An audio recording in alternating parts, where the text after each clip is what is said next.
The video cuts straight to Moslif's wild frontier, where a farmer stares into the distance, replaying those Monster Hunt streams in his head and getting hit with memories like a wave.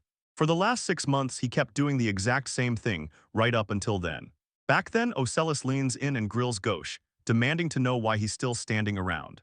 Gauche spots the little fry pouring out like a swarm but shrugs it off. He figures they can't stop it, so he orders them to push on ahead. Ellis hears the news. Someone tells them their concurrent viewers just squeaked past 5K. Go.sh warns, watch your back. Someone blurts out, is that a poisoned amoeba? And the other yells back, that's a Class C danger monster, run. Run, Gauche says you don't have to, there's no point in panicking. The tension spikes as a cellist lays it all bare, right at the moment the killing strikes. It's not a real hunt stream unless they show it. And boom, viewer comments flood in, backing her up, calling her cool, and sending chills straight down their spines. Asali's laughs throws a big thanks to everyone for watching the stream, and hypes the next one like it's already on the way. After the stream ends, the crew huddles up to dissect the numbers. Turns out they only pulled a 5K peak of concurrent viewers. And they don't even get back a single thing they put in. Someone mutters that it's not paying off like they hoped. Then another person shows up late and throws out an instant apology. Someone asks, wait, did this turn into a cooking stream while I was gone? And the replies come in fast. Whoa, that comment's way too harsh, maybe your delivery was just stiff as a board. Someone drops the idea that they should have made the whole thing way bigger. The guild master gets showered with praise again and again because, right as they head back to the drawing board, they keep inventing fresh stream plans nonstop. Later, someone points out it's been 50 years since video streaming was born, and once it spread, it turned into this easy, almost magical tech everyone could just use. Now it's a full-blown bloodbath of competition. So he figures that's exactly why the guildmaster's been cooking up those insanely extreme challenges lately. A cellist of all people fires up the guildmaster, and he declares, if the Flame Serpent Guild wants to storm to the top as the world's #1 streaming guild, they'd better crank the flashiness way up on their next broadcasts. She barges in like it's an emergency, blasts a live stream announcement, and boom, comments explode, everyone begging to know what's going on while she goes stone serious. A cellist blurts the truth, she's ordering him to leave the guild. Ghost jolts in shock, gaping as he blurts out, what in the world am I being fired for? Then someone snaps back, he has no clue, go on, tell your side. The whole thing kicks off when someone swears they caught a person siphoning the guild's money, then backs it up with solid proof. The crew debates the guild's one big sword, points right at the old guy, and then locks in Gauche as the culprit.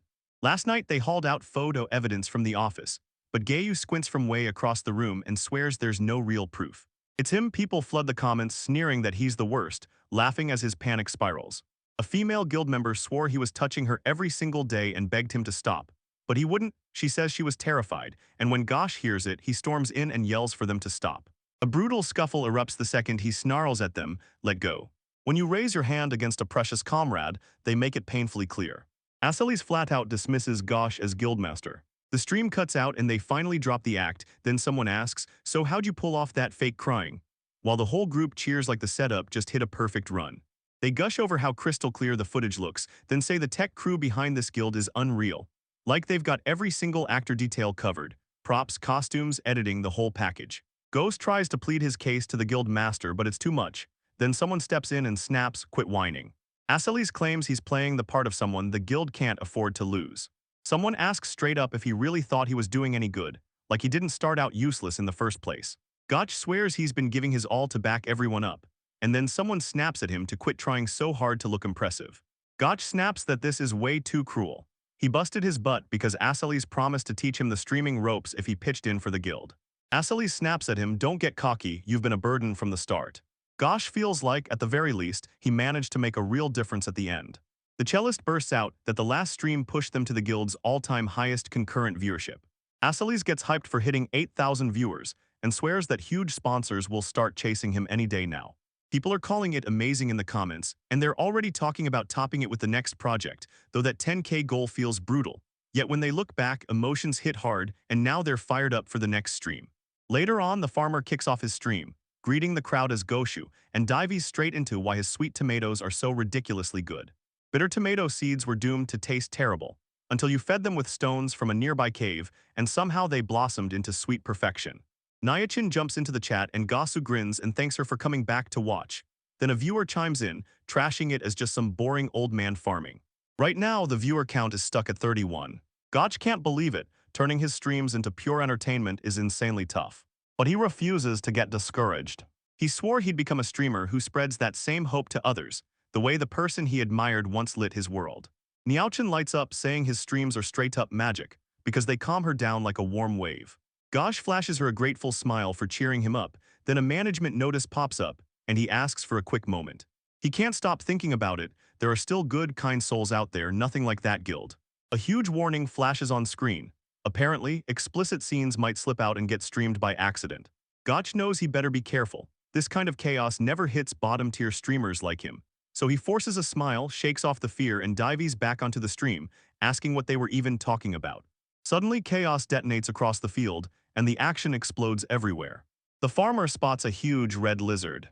It shows up again, and the panic hits fast when someone shouts, "Flame Dragon," as the Adventurers Guild just tags it as a brand new A-class threat. People in the comments swear it's a class nightmare, so they demand a special strike team, then they yell at the old man to run. A viewer snaps that it's not time to fret over vegetables, and the farmer barks for everyone to stay back or the tomatoes will wither. Then chaos erupts with people shouting to sprint into the house. Someone even worries a wooden place will go up in flames, while another says it's game over for the old man as the destruction finally hits. People hype the old man like crazy, forget the vegetables and mind your own business, while the farmer snarls that if the dragon keeps trashing his fields, he'll make sure it gets the message. People literally start buzzing when they say, "I'm gonna go tell my friends." During the clash, the viewer count flashes *13* at that exact moment. And right after the first-time watchers hear about it, they rush in and catch the moment happening. People gasp as a flame dragon ignites the scene, and then they're stunned to see that old guy completely taking control of it while someone blurts out, "Wait, is this stream really under the farming category?" People are freaking out about crashing into a flame dragon and barely scraping by, then watching someone show how to drop it in one hit, only to realize they can't do it themselves. The action keeps sparking questions. Everyone screams that the moves look nothing like normal, and the whole clip needs to be shared fast. Boom, views jump to 17K. The farmer collapses in relief, extermination finished and his bones finally silent. A dead dragon is finally revealed. Gosh panics because the stream is still running. He finally realizes he left viewers in the dust, then slaps out a quick apology and kills the stream on the spot. He swears he should have checked the concurrent viewers, but he's wiped out, so he's promising himself he'll do it tomorrow. A random thread about the fairy tube kicks off with everyone asking, "Did you watch it today?" And the replies go, "It was absolutely insane," leaving half the chat like, "Wait, what are you even talking about?" It leads to wild questions like, "Did you really find an incredible streamer?" Someone jumps in and says, "Yeah, I've been listening for a while and I even cleared the first stage." Back at the guild headquarters, Asalise leans over her strategy board, mapping the next move. Then someone drops the bomb. Mr. Gosh is going to be a legend from here on out. People chime in saying they're watching too, promising they'll surprise him and riding this massive wave with him. They're calling it right now. Tomorrow they'll smash 5 digits of concurrent viewers too, and the proof is the peak from the last stream. 17K, then the next day just climbs higher. Gotch spots the viewer count and freezes in confusion, convinced it must be some glitch. Then he awkwardly tries to greet everyone, right as the stream explodes with comments. First-timers flooding in, people complimenting the handsome older guy, and even an apology from someone who swore yesterday's stream was boring, and Gotch blurts, "Wait, did y'all click the wrong stream?" Gotch kicks off today's topic, how to split firewood the right way, and the stream chat can't stop pushing, shouting that he still hasn't clocked what went down yesterday because honestly, it's so plain, they say. The viewer count just hit 5K. Gotch finally exhales, his gut wasn't wrong. With one fierce swing, the firewood splits like it's nothing, and the stream chat goes wild, shocked by the sheer power behind every hit. 2 days later, right in the middle of Moslif, Roy gets today's haul from Gosh, and suddenly the whole village is buzzing about him non-stop. Someone calls it out like, "So this is what it means to be a famous streamer." Roy fires back that most folks here don't even watch streams at all. Someone calls out Gosh, saying he's the one leaking it everywhere. And as the news about a promising old rookie gets shared, Gosh shrugs it off like it all came naturally to him. The villagers chant that they have to stand by him, because the village's own star has turned into a star for the whole world. And Gosh is so moved he can barely keep it together. An old man showed up, and he had a favor he absolutely needed from you. He slipped past the hole where the flame dragon burst out, and then he saw. Ominous eyes burn from the darkness, staring straight through the soul. Gosh nods and says he'll go take a look, but the old man admits he's been too terrified to step anywhere near that place. Then Gosh fires up, agrees to investigate, and tells them to keep a close eye on the village. If that thing's still alive, this village is one heartbeat away from total disaster. Someone yells at him to be careful, and then they add, "All that's missing is a good wife," while noting that Gosh is dependable like always in every Gosh way. A girl suddenly leans in and blurts, "Do you know a man named Gosh?" She blurts out, I'm a massive fan, and I've got to tell you something like right now. Someone snaps at her to chase after him, because even Gosu might have needed to catch that spring feeling too. Gosha barrels up to the cave entrance, all set to uncover whatever's waiting inside. She snaps, wait, what am I even supposed to say? Say it especially if you're told to back off, because Gosh keeps digging into the mystery while her own nerves scream that it's not time to chicken out. Ghost tells himself, I'm ready, so nothing can go wrong. Suddenly he spots something weird, and his gut tells him it's not normal. As they burst out into a huge, open expanse. They finally clocked it, this led straight to a cave, and they couldn't resist pushing deeper to see what was waiting inside. Two people stride through the cave side by side, like every step is leading them toward something dangerous. A stream chatter fires off a comment, demanding to know why Gosh's exploration is suddenly a waste. She spots something dropping from above, right into the chaos. Up above, the stream mirrors every move as the battle erupts. Something savage lunges out of the darkness and strikes. Gosh reels back in pure shock as the monstrous creatures slash in, their mouths snapping wide toward them.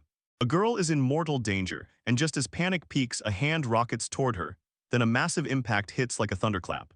During the protection and rescue chaos, the girl snaps out, calling Gosh's name. Gosh blurts out, hey, are you okay? Gosh snatches the girl and drags her out of the jaws of danger. She fires a question, how do you know my name? As Gosh bolts and screams for his life, the whole escape turns into pure visual chaos. Everything spirals out of control. The massive creature crashes to the ground and goes down for good, and before it can breathe again, she snaps, get out of here, right now, as she demands to know what he's even saying.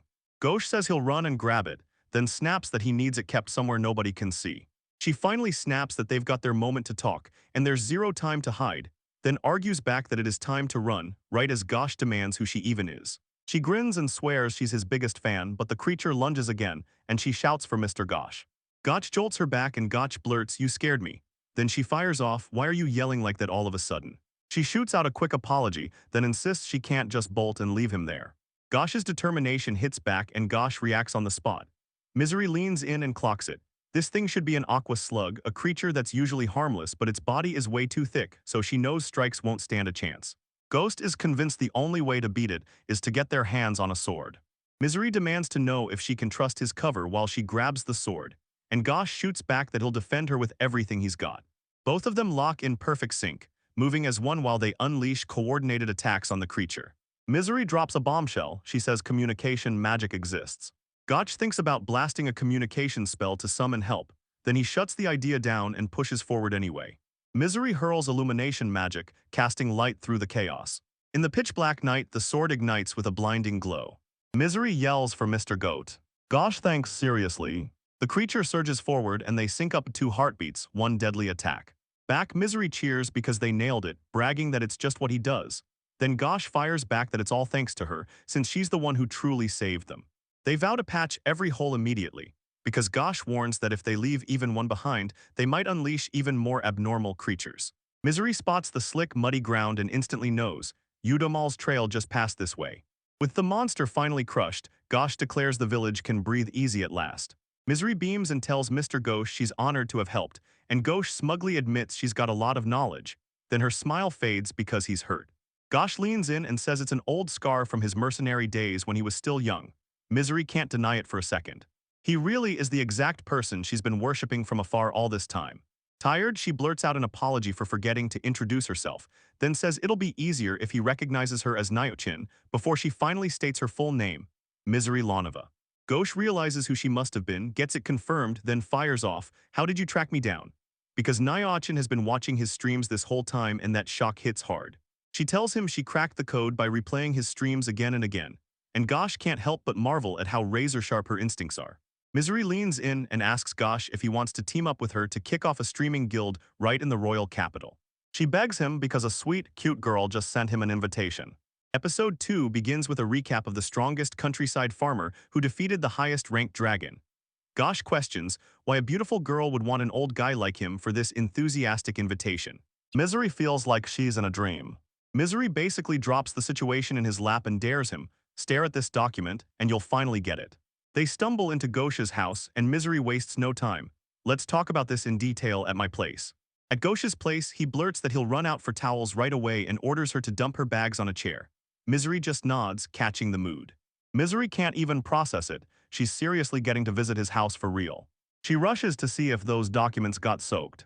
Gotch hands her a towel so she can dry off, and she thanks him from the bottom of her heart. The scene zooms in as she stands there, spotless and untouchable. Misery shrugs it off, just call me that, no formalities. Ghosh jumps in asking if she has any spare clothes, and Misery just admits she didn't bring a thing. A wild debate erupts about borrowing from that village woman, because everyone's convinced she'll end up catching a cold just like that. If his clothes check out, he can grab them instantly, and it's all good anyway. She trains all the time, so she's built tough. She ends up slipping into Ghosh's clothes. Ghost is totally lost. He doesn't have a clue where to even look. He jolts back to the most important thing, light that fire now, and stumbles on a document called The 100 Reasons Why I Should Scout Ghosh. Ghosh blurts out what this document even is, and it lays everything bare. Why she got hooked on him, the hidden truth behind the ancient martial art only Ghosh can use, and the wild stories of his exploits, even the Serpent of Scorching Heavens, she never knew about, plus the recent streams that reveal who Ghosh really is, all while proudly stating that his streams have never hurt a single soul. Gosha shoots her an apology for the stuff in his bag and for making her wait, then admits she only brought it so he could check it out. He even tosses her some pants, but they're way too big and won't fit, so he shrugs and says one shirt will do for now, then tells her to at least wrap a towel around herself. Gotch leans over the papers sprawled across his table and demands, so what exactly is this document? Behind him, Misery clung to his soaked clothes as they dripped and steamed by the fireplace, drying inch by inch. Misery bursts out that she's always dreamed of streaming together with Ghosh, and ever since, she's been scribbling down those feelings. The story snaps to the Flame Serpent Guild HQ. Someone rushes to the guildmaster and blurts that a visitor is here, a woman. Send her in, the guildmaster orders. Then bam, her face fills the frame as she remembers what was happening right then. She watched Misery unfold and promised she'd keep it short. Then she showed up to talk with Ghosh Suede because this cellist was casually acting like Misery was cute and telling her to join his fan club, and Misery snapped back with a flat no. Asalis shoots a question, where'd Ghosh go and what was his destination? Misery snaps that she's already too late. Then when the question gets asked again, she waves it off, claiming she's got no reason to sweat that one detail. Asalis flashes a grin at Misery and bets that someone as adorable as her is destined to become their top earner, so she leans in and asks, why don't you join the guild? Misery snaps, I see it, then goodbye, and turns to walk off when a guild member suddenly reels in shock, frozen in place. Misery blows it off and screams she'll never work under someone like a cellist. Right when he thinks it's over, another guild member blows up, yelling that Misery's been spewing rude stuff about Lady Asalis the entire time. Misery fires back, snapping, so what's Asalis' deal, and who's been rude from the start? Then she points straight at everything they did to Ghosh and vows she'll never, ever forgive them. Asalis stays ice calm and demands to know who Misery thinks she is, tossing around forgiveness like it's a weapon. Then the whole confrontation spikes into chaos. Asalis snaps that Misery sure loves to blurt whatever she wants, and right when a glasses-wearing guild member starts to stammer, Asalis barrels right over her. Before she even lets it slide, she snaps at the idiot. Don't you dare flash that power for anyone to see, because its worth is locked behind one thing, nobody knows it exists. The cellist changes gears, snaps that her subordinate stepped out of line, then swings the conversation with a deal. If Misery joins their team, she'll hand over Ghosh's contact info. Someone snaps at Misery, calling her an unbearably rude woman. Misery fires back that if that's how you see it, she'll find Ghosh herself. Then she whips away fast, already late. She thinks they'll see it soon, just how much talent we crushed and pushed out of the world. A caption flashes that this all happened afterward, and Misery is shown spiraling furious, shaken, because Ghosh's skill and his charm still aren't known to anyone. Back in the present at Ghosh's house, Misery thrusts her document into the air and demands an explanation, starting right from here. Ghost blurts that she's got him blushing with the way she says it, then immediately snaps, so why are you so obsessed with him? Misery swears that if Ghosh stays with her, she'll turn this into the world's #1 streaming guild. Then she closes in on him way too fast as she talks. Weeks pass and she keeps buzzing with excitement, saying they'll escape from here and head straight for the royal capital, even as she admits his hometown situation looks downright brutal. Misery tightens around her and then she loses her balance and she drops with a sharp gasp and Ghosh blurts out, are you okay? Misery spirals into panic, apologizing nonstop like she can undo it. The whole scene snaps to Misery's arrival. Then bam, the rain starts crashing down out of nowhere and Misery drops to her knees to apologize but insists she has to find shelter. Then as Roy trips and stumbles with a shocked yelp inside the house, he's finally thrown right into the chaos. Roy blurts, what's wrong? And Ghosh stumbles through a super awkward, nice to meet you. Someone jumps in, asking what kind of situation they're dragging Roy into, so Ghosh says, I've basically got it down, so what does Misery want to do? Misery grins and admits, yeah, I'd love to give it a try, of course. Gosh clenches his jaw, weighing every responsibility. His parents' old fields are on his shoulders, and with monsters popping up left and right, even the villagers are terrified. He tells Misery, so what, just do what? Whatever she's dying to do most, Gosh can't stop thinking about what he wants most. Misery strides in and declares, my clothes are already dry. Gosh leans in and asks Roy if he can haul Misery to the inn. Roy doesn't hesitate and agrees. Gosh asks, could I borrow those documents and think it over for one night? And Misery blurts out a huge, eager yes. Roy and Misery move as one, and Misery can't stop wondering how this nightmare is going to end. And if Gosh comes, Gosh is already thinking ahead. If he leaves this village again, everyone will miss him once more, just like back when he volunteered as a mercenary and took off. That decision caused a huge stir. Misery clocks that Gosh is crazy popular, and Roy nods, admitting that just having him around is a big win, even if he doesn't want this to turn into a non-stop give and take with Gosh. Someone yells at Roy, demanding to know why he's coming back with that kid, and Roy just shrugs it off and says, anyway. So Gosh finally laid it all out for Misery. Now the choice is in her hands. A sudden spark hits as the cellist steps onto the scene, and everything clicks into place. Misery grabs Roy's hand and blurts out that because of him, she got to finally have that important talk. Roy smiles, congratulates her, and declares, all right, time to get the feast ready. And then someone else shoots back, utterly confused. Villagers bombard Misery with questions about feasts as they roll out the welcome in Moslev, shoving food into her hands like she's family. And then someone yells to bring out the meat from the dragon they bagged the other day, so the feast erupts, and Misery can't help but stare as she blurts, why's there suddenly a feast? What? Someone blurts, is she underage? And the other fires back, I'll explain everything, so jump in too. Next morning the day shifts. Gosh strides out and greets the farm animals like he owns the sunrise. Misery shows up out of nowhere, grinning like it owns the place and cheerfully says, so you're here, did you get your thoughts together? Gosh kicks things off with a huge, thank you, and tells everyone he's gone through every single bit of the materials. Ghost leans in and tells Misery, I respect your fire, your passion and drive are undeniable. Misery hangs in the air waiting for his answer and Gosh follows up with a tense, but Misery's expression twists, what is he even talking about? Gosh snaps back that he can't leave this village. A dread wyvern suddenly slams into the sky, and before anyone can even react, someone spots it and shouts, that's a dread wyvern. Misery blurts out that it's another nightmare monster the Royal Capital's Adventurers Guild just marked as a hazardous species. And if they're really going to take it on, they should stream the whole fight.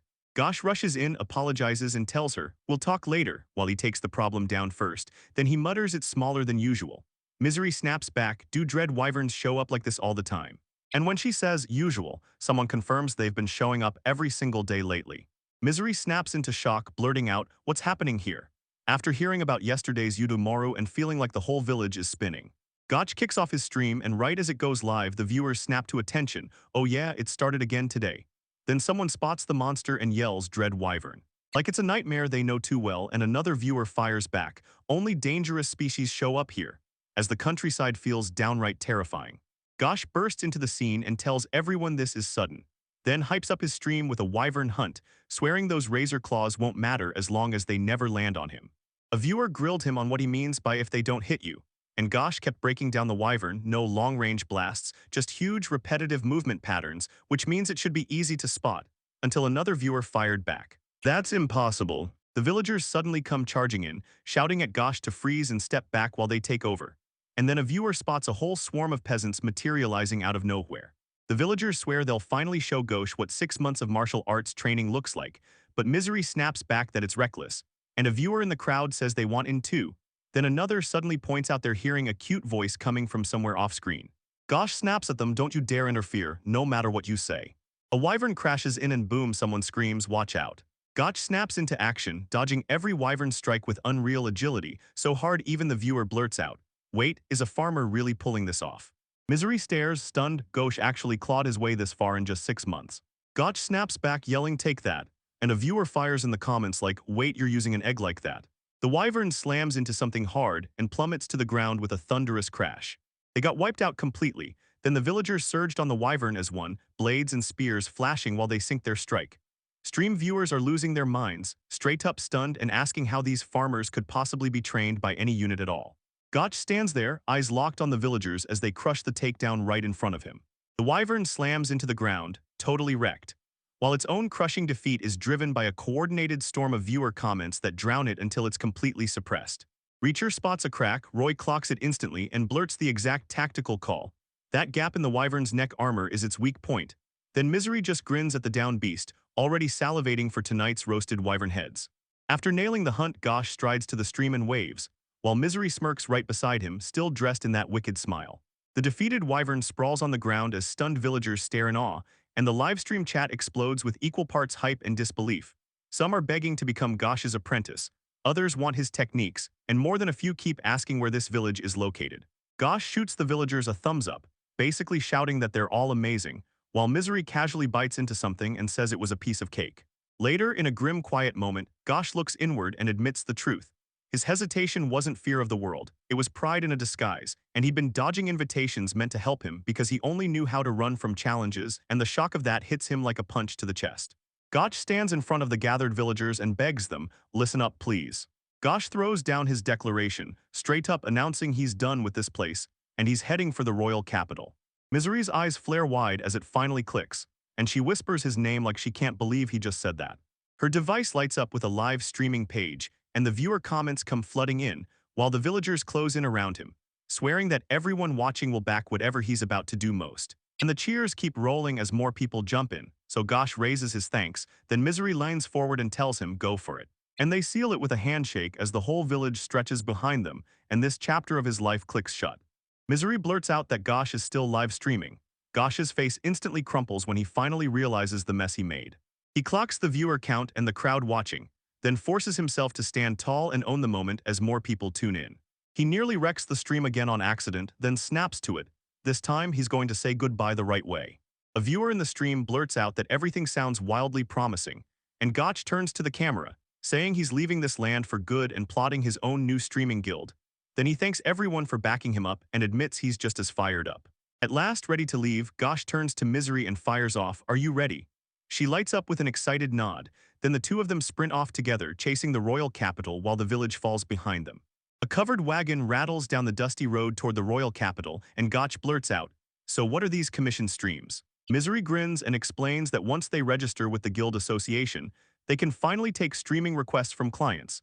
Then she shoves a flyer in his hands showing dungeon exploration content as the perfect example, and Gotch practically can't stop staring because it sounds insanely cool to him. Misery keeps going, breaking down the second kind, planned streams where they cook up their own content, because these two things are exactly what they're going to focus on most. She asks if Ghosh has already signed up as an adventurer, and he tells her he did, about 15 years ago. Misery nearly bounces out of her chair when she hears it. She's convinced they should go full throttle with monster hunts and non-stop exploration streams, and she's certain it'll crank the hype way up. Misery says she'll personally dig up a stream where they make vegetables feel fun, and when she flips through the comments from his old streams, she swears she can feel that vibe. Gosha nods along, saying running the exact same bit over and over gets stale, so streams with real variety are what matter. Gosh grins and tells Misery that with her in the picture, they could turn anything into streams. He's pinning everything on her, and Misery lights up, insisting, "Leave it to me," because just picturing the next move already has her buzzing with excitement. As they near the royal capital, Graham, Gosh can't stop thinking. Back then he was just a country farmer, nobody special, until he annihilated a top-ranked dragon and his real power lit up the world. And now, he's standing right here.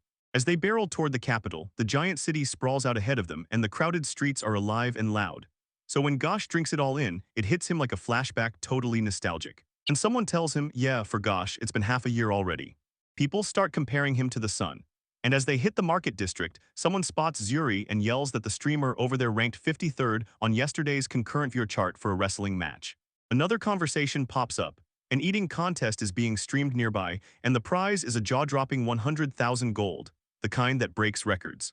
Misery asks Gosh if he wants to join them for the stream, but he turns it down, saying he'd rather grab a room and drop off their stuff first. Then Misery smirks like, "So you really do love streams, huh?" Gosh's mind rockets back to a party from half a year ago, and he winces that he never once even talked to them about streaming.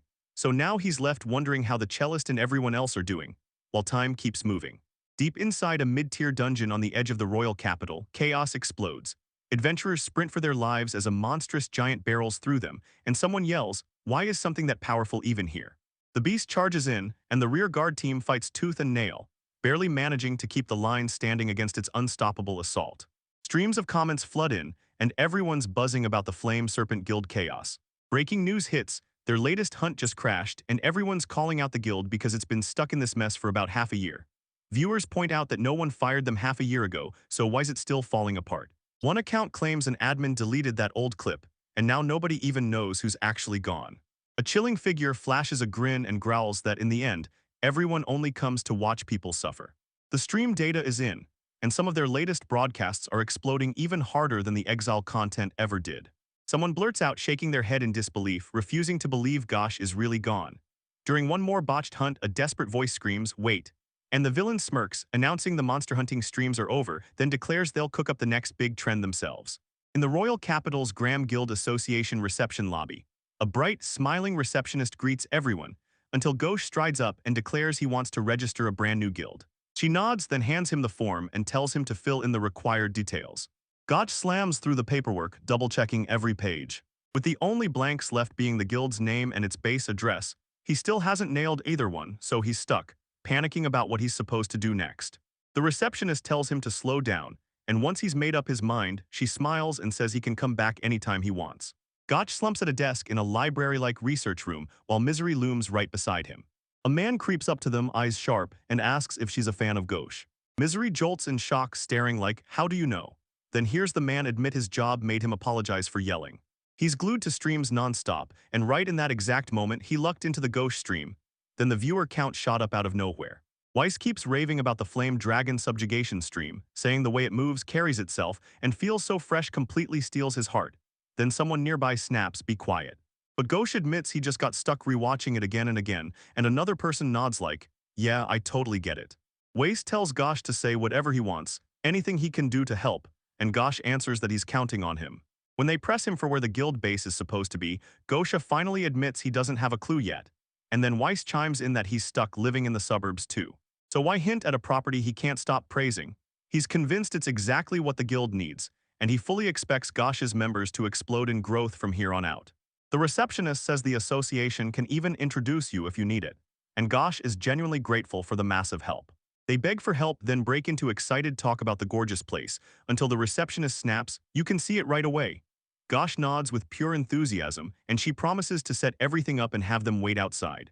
Right outside of it, a female streamer named Weiss fires up her broadcast on the Beautiful Girl Discovery channel. The stream's alive and the comments are flying, with viewers getting fully hyped. Someone even drops that they're a first-timer and heard they could see beautiful girls, and the viewer count hovers at 317. Weiss clenches his thoughts like, "I've got a little trump card today," and he's set on something even crazier than his usual. He spots Misery and blurts, asking if that little blonde kitten has a minute. Goes into surprise as the camera locks onto her blonde hair and blue eyes. The viewer count rockets to 4,000. 22 more seconds later, comments explode in. Someone thanks the stream for hitting exactly their type, another says their heart's pounding out of their chest, and others hype Misery for how boldly he showed up out of nowhere to approach a beauty. Weiss praises Misery, gushing that she looks like an angel or a fairy dropped straight into the human world, and then someone points out, "This world is mixing with the heavens now." Weiss swings in with a grin, introduces himself, and demands Misery's name. She answers, "Misery," and Weiss instantly declares, "Even your name is adorable." Gotch kicks off his intro, and Weiss blurts that he just happened to bring something along. Then everyone starts asking when that guy's showing up, and right on cue, he yanks out the tickets. Misery turns to them and demands, "So what are you?" Weiss tells everyone those tickets are for the posh Royal Capital restaurant, Chartres, world famous for its breathtaking night view, and even says the legendary songstress Melvis is rumored to show up there too. Then the scene glides into that fancy interior, all elegance and high-class vibes. Fear bites. Weiss tells Misery that fighting the fate the gods sealed is just dull, and then he dares her to stop resisting and join them for dinner. Misery wouldn't go with some old man, so Gosh stepped in, saying she'd take him up on the offer instead, and Misery fired back fast. A furious armored figure storms in and yells what the heck Gosh is and how he even showed up. Then Misery stays ice calm and answers that she's been here the whole time, while the others back her up. Rage burns in the angry character's voice as he screams at Ghosh to run from the Misery, and Ghosh scrambles to calm everything down. He fires off an accusation at Gaucher for jumping into that papakatsu craze everyone's been buzzing about lately. Then he snaps back, saying there's no way an angel like Misery would be hanging around some creepy old guy. Right as a stream comment yanks the whole moment into an unexpected turn. Misery screams that those drawn blades are pure danger.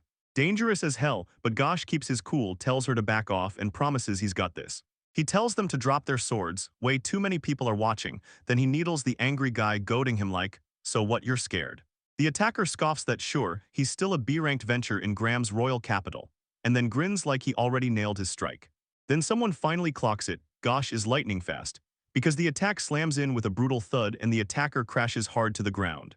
Ghost leans in on him, her voice sharp as she checks, "Are you okay?" Right there, the attacker jolts and groans in agony, unable to hide the pain. The scene shows the attacker somehow smashing the wrong target by accident, and the crowd can't shake the feeling. This isn't over, not even close. But as this chaos drags on, the attacker can't wrap his head around Gosh's movement. He swings and swings, yet every strike falls short. Stream viewers start clocking the fight, and one person blurts out that it's that great sword old man. The viewer count spikes to 5291, and then another viewer asks the burning question: is this a famous streamer we're watching? The attacker screams that he'll absolutely save Misery, and Gotch just stays calm, shuts him down, and asks if he's finally going to listen. At last, the attacker cracks under the pressure and finally gives in, agreeing without a fight. Gotch reaches out his hand, ready to bury the hatchet and make peace. Gotch unleashes his dragon hammer technique and shuts the whole fight down for good. The attacker staggers from the hit, and a crowd rushes in, asking if he's okay and urging him to breathe slow. Gosh hesitates, biting his worry as he wonders if he's about to hit too hard. Gosh shuts down the attacker's wrong assumptions and makes it crystal clear this isn't that kind of relationship. Then he fires off a new truth: Misery and he are about to team up to start a streaming guild. The attacker stares, processes it all, and finally accepts it. Right there, they finally spot the weapon lying on the ground, and it's just a replica sword the whole time. Misery smiles and relief hits hard. Nobody really got hurt in the exchange. After the confrontation, everyone crowds around and talks it out. Because that streamer guy didn't just clash for fun, he was probably keeping the city safe, hiding it behind a so-called pickup stream, and the viewers seem to eat up his vibe too, so yeah, he has to be the good guy. Someone spots it slipping from his hand, then blurts out an apology for not catching it fast enough. The crew spots the dropped thing on the ground, it's a ticket, and when the guy is already vanished from sight, they decide, we'll hand it back the next time we catch him. Later on, Gosh and Misery tore into drinks and celebrated like they just pulled off the impossible. They clink glasses over Misery like it's a celebration, rave about how amazing the place is from the moment they're introduced, and she blurts, "Once I get the key tomorrow, I'm going to stock up on everything." Then Ghosh grumbles that since it's so far from his house, he's going to have to move too. Then Misery suddenly snaps to something crucial. They still haven't picked a guild name, and Gosh flips out in pure shock because he truly believed it was all over. They huddle up and start blasting out guild name ideas, and Gotch chimes in with a simple killer format, something of something, because it's got that solid ring. Misery tosses out this wild idea, like the great serpent of the blazing heavens, and Ghosh can't stop thinking about it.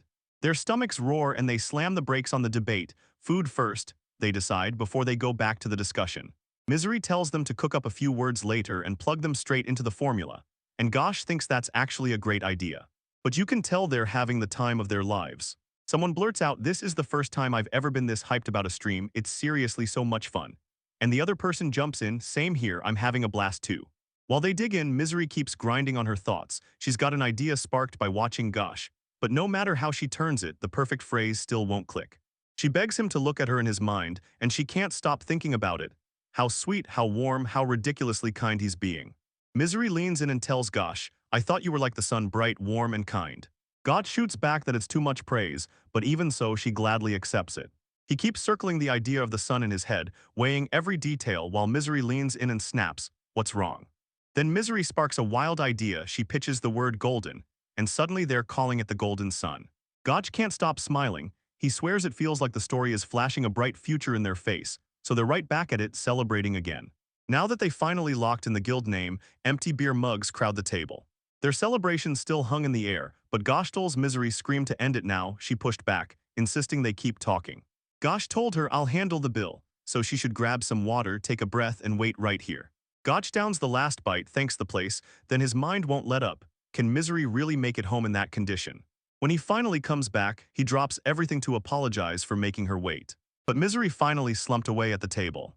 She sleeps like a rock while Gosh carries her to an inn, and the receptionist greets him like old times, until he asks for another room and the receptionist sighs, telling him they're completely booked for the whole day.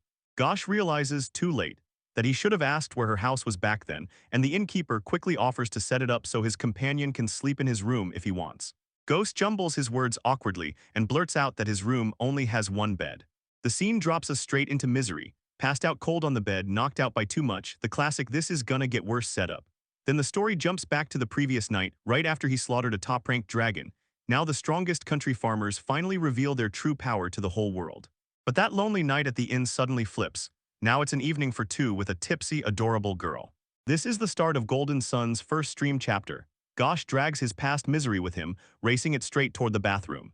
Room, he mutters to himself, freaking out over whether she even has a drop of caution, and the stress hits his face so hard you can see him wrestling with his own thoughts. A tense silence slammed into the room, choking the air with dread. Ghost struggles to steady his nerves, repeating that he's just some old guy dealing with a girl far too young, while Misery, still smashed out cold, lies sprawled on the ground. Happily, Gotch blasts through every comment on it, while Gotch keeps his composure locked in, powered by sheer willpower. Sitting in a prayer-like pose, and soon enough Misery finally dozes off in peace. Gosh leans in, whispers a good night, and lets darkness sweep in. When morning finally hits, Misery stumbles out with a hangover that refuses to quit. Realizing she'd had way too much to drink, Misery stumbles into the room, totally lost. Where am I and why is Ghosh here? Then it all clicks fast and crushing. She awkwardly greets him that morning, then throws herself into a huge, dramatic bow, so miserable it's like she collapses flat on the ground, apologizing nonstop for dragging him into all this trouble. She demands the guild paperwork be left to her so Ghosh can finally rest, and she's so wrapped up in talking that she never even thinks about him, until Ghosh protests, saying he won't let her carry everything. But Misery won't stop pushing him to rest, until finally he gives in and agrees. In the guild association office, the registration gets sealed for good, and the whole crew breaks into warm greetings like they've just reconnected. The staff steps up and demands to know what kinds of streams they're planning next. Misery lights up, says she's got just one thing to ask, then yanks out an S-rank dungeon exploration application form, and the staff member's jaw drops in shock. Explaining that a brand new guild won't earn permission to explore that place just yet, and Misery begs them to see it. A strong start is everything for a move like this. The staff nods and promises to go all in with the guild association president. Then Misery twists the knife and demands they add one more message to him too later. Outside Graham's place at the Misery residence, the air felt heavy with trouble waiting to explode. Someone blurts out, "Will your family really be okay with you moving out so suddenly?" Misery says she's only staying with her big sister, but she's barely ever home since work keeps eating her up, so it's cool if Misery checks back later. Then she blurts out an apology and promises she'll start packing up immediately. Gosh realizes Misery's situation is eerily close to his. She's basically on her own, streaming most of the time, with no real agent anywhere near her area. Misery slaps down an insane, detailed roadmap, mapping out their exact route to Golden Sun's road to the top, and Gosh just can't believe how deep and precise it is. Ghost says he's hoping they'll reach the top, and Misery shoots back with total confidence that they'll make it. She tells him that the second she watched Ghosh's streams, she was already itching to level up herself. So she copied his moves as practice, studied everything as a reference, and kept at it by pure imitation, even though swinging a massive great sword was brutally hard. Gosh asks if she's allowed to use a sword, and right then she grabs a rapier instead. He asks if she wants him to train her the same way he trains the Mausoleum crew, and Misery lights up instantly, saying yes with everything she's got. They finally roll up to their new base. Then Gotch lifts his voice and declares that starting right now, this place is officially their headquarters. The building hits hard, one massive dining hall after another, and it's downright jaw-dropping. And a giant yard where they can start farming for real. And yep, there are also tons of private rooms. Misery starts spiraling, grumbling that the home of the world's best guild is supposed to be legendary, yet this place is downright modest. She's spiraling with nerves, wondering if they'll actually be allowed to use it. Gotch blurts out, "What are you talking about?" And when she snaps back, "Get fired up, get ready," she nods along with pure, unstoppable excitement. 3 days later, in the guild dorm office, Ghosh is on the line with Roy, apologizing nonstop for dumping all the fieldwork on him. Roy waves it off and vows he'll handle everything, then drops a bombshell. News he just heard from Ms. Miser. An A-rank adventurer showed up and handled the monster subjugation. And when he spoke up, he said they were even debating sending adventurers to dig into the monster's ecology in Moslev. On the other end of the line, you can hear it, pure shock hits first, then excitement explodes. Roy blurts out, "Wait, what's going on here?" Misery was in the shower when the news hit, and she panicked so hard she nearly forgot how to breathe. Roy realizes Gosh is living with her, and it's happening on a video call. Then Misery pops up on screen in just a towel, freaking out, yelling not to look, and demanding why she isn't dressed. Gosh just sighs because he can't fix any of this. They huddled over their streaming plan. Gosh leaned in and said he'd been cooking up a stream with major firepower. Then straight up asked if they could still get that S-rank dungeon exploration permit from earlier.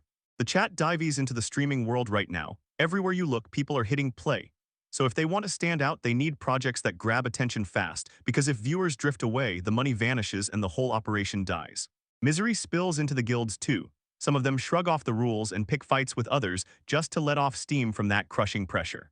God shoots back, I'm not like that. Misery can't hide the excitement. She's all in, promising they'll grab attention with feel-good streams that viewers can watch without a single worry. Misery leans in and demands to know if there's a real reason Gosh is so locked in on streaming. He makes it crystal clear this is the kind of thing that matters to his heart. She tells him to answer, then shoots a question, do you know a streamer called Melvis? And Gosh blurts out that yeah, he does. Gosh sinks into the memories of his past, reliving the moment she saved him back when he was still stuck inside the Adventurers Guild. He lets out a heavy sigh, still no requests this week, and then his eyes lock onto a help-wanted poster for a dungeon subjugation mission. While his friends chased streaming guilds, Gosh had zero interest, so he got left behind all alone. He finally found the nerve to join the guild Blazing Sky Serpent, and everyone welcomed him like a fresh-faced monster slayer, until they tossed him into hunts where he could barely even keep up, and spent his days trapped doing the most mind-numbing chores. Then the crushing news hit, his parents had died and it broke him completely. At that exact moment, he caught her live stream playing. That singing voice hit him right in the chest. Gosh just kept staring, hooked on every second of what he was witnessing. After that, Gosh started watching her streams every single day, and he finally understood why folks said her singing pulled people in and soothed their hearts. Before he even realized it, he wanted to stream just like her, build something that hit hard and moved everyone watching. But every attempt to learn from her side fizzled out, and when he tried streaming solo once, it bombed just the same. Misery spills her side of the story. She adores turning charming people even brighter and keeping everyone entertained. But something's missing, and that's exactly when she finds Gosh. He shoots her a grateful smile for calling him charming, and then Misery grins wickedly. Starting tomorrow, she'll spread his charm to the whole world. The next day crashes in, and Misery finally admits she's terrified out of her mind. Gosh just grins and tells her, if you're this nervous, then I'll be nervous too. Time's almost up and Misery clocks it. Yeah, it's about time. Then the stream kicks off and Gosh pops in introducing himself as Gosh Crossner. Misery follows right after, saying she's Missouri Iverna and reveals they've launched a streaming guild with Golden Sun beside Gosh, because today is their first truly unforgettable stream. Stream boom comments slam in instantly and the chat starts buzzing. Who's that gorgeous girl? Why are there so many people for a fresh stream? First-time viewers flood the greetings, the viewer counters skyrocket to jaw-dropping numbers, and then wham, someone recognizes him as the legendary Great Sword Old Man. Others chime in that yet another new streaming guild has popped up. And yeah, it's been happening non-stop. Misery panic, she blurts out to Gosh that this is trouble. The view count is skyrocketing at double the usual speed, but Gosh clenches his jaw and decides to stay locked on the plan for now. He blasts out, all right, we're introducing our guild. And the chat immediately fires back, asking for more about Missouri. Then Missouri steps in like, nope, that's just our guild's motto. Misery lifts a banner, but it's flipped upside down. Letters turn to total gibberish. So stream viewers freeze in confusion, and when someone spots that the blonde beauty is a klutz, people act like it's somehow good news. Misery keeps blurting out non-stop apologies as everyone demands she reverse it. Viewers are already clocking it. Yep, you're seeing the real thing. Someone even joked that the banner maker has a fishing rod face. Then it finally shows up clearly. The banner says all about bringing smiles to everyone watching their streaming guild. Gosh declares they're going straight for the top of the streaming guild, promising to keep everyone smiling, and right on cue, the stream comments explode with praise. One viewer says they're already smiling and thanks them. Others can't wait to see how far they'll grow. And then the chat starts flooding him with requests for an old-school great sword class from a grizzled master. Plus a few folks jokingly dare them to hit an A-rank dungeon immediately, while Gosh just laughs at the half-hearted ideas and pushes the conversation back to planning the next stream. The very next day, they rock up right in front of the grand main gate, and everyone spots them the second they arrive. Two adventurers step up and greet them, then confirm, yep, you're the Golden Sun crew. The taller one swings forward and says he's Ober, their guide, while his partner, Sigrid, stands right beside him. After they form a guild, the crowd starts buzzing. Are they really serious about their very first S-rank dungeon run? One guy mutters he's not looking for anything casual, like a casual relationship. Ghost snaps to attention the moment the escort says a word to him. Obert grins, throws in an apology and says, yeah, we might look like this, but trust me, I'm S-rank and they're a rank. He makes it crystal clear. Only the top adventurers get to guide everyone, and to open that dungeon, you'll need a special key. Aubert beckons them in, come on, hop in, and they scramble over, buzzing with excitement. They charge up to the S-rank dungeon entrance, the Azure Crystal Cave. A massive magical seal blares over the entrance, and then right away someone snaps, Amasic Alaf, please, we can't let this go wrong. In that instant, the intensity hits so hard you can almost feel it in your bones. At the entrance, someone blurts, they're here, go time, and the escorts fire off their final instructions before it all kicks off. They'll hang out outside watching the stream, waiting on Gosh and Misery to dive into the dungeon's darkest depths. If they make it, the escorts rush in to grab the spoils, but if they don't, the escorts just turn back and leave them there. They all say their goodbyes, promising to meet again later. Later on, other adventurers crowd in, stunned to learn it's supposedly just some C-rank adventurer. So they're left baffled, asking why those guys even got exploration permits, and whether they're secretly way more dangerous than anyone expected. Someone says, "I just streamed it," and the next guy snaps back, "Yeah, 'cause you're about to get us killed."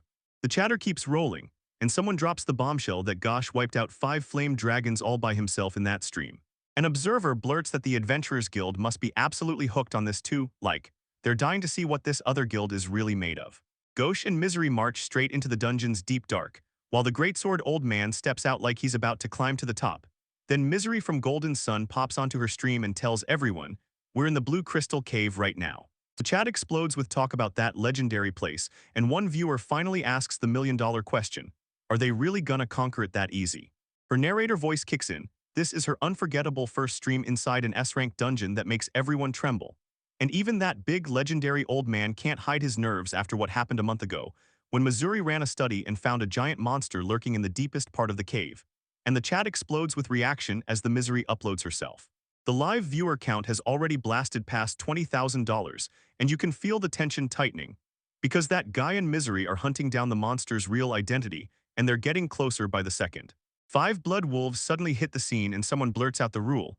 One lone wolf is only B-class, but once they link up as a pack, they jump to A-class or even higher. Chat immediately goes, so is this 5 of them bad news?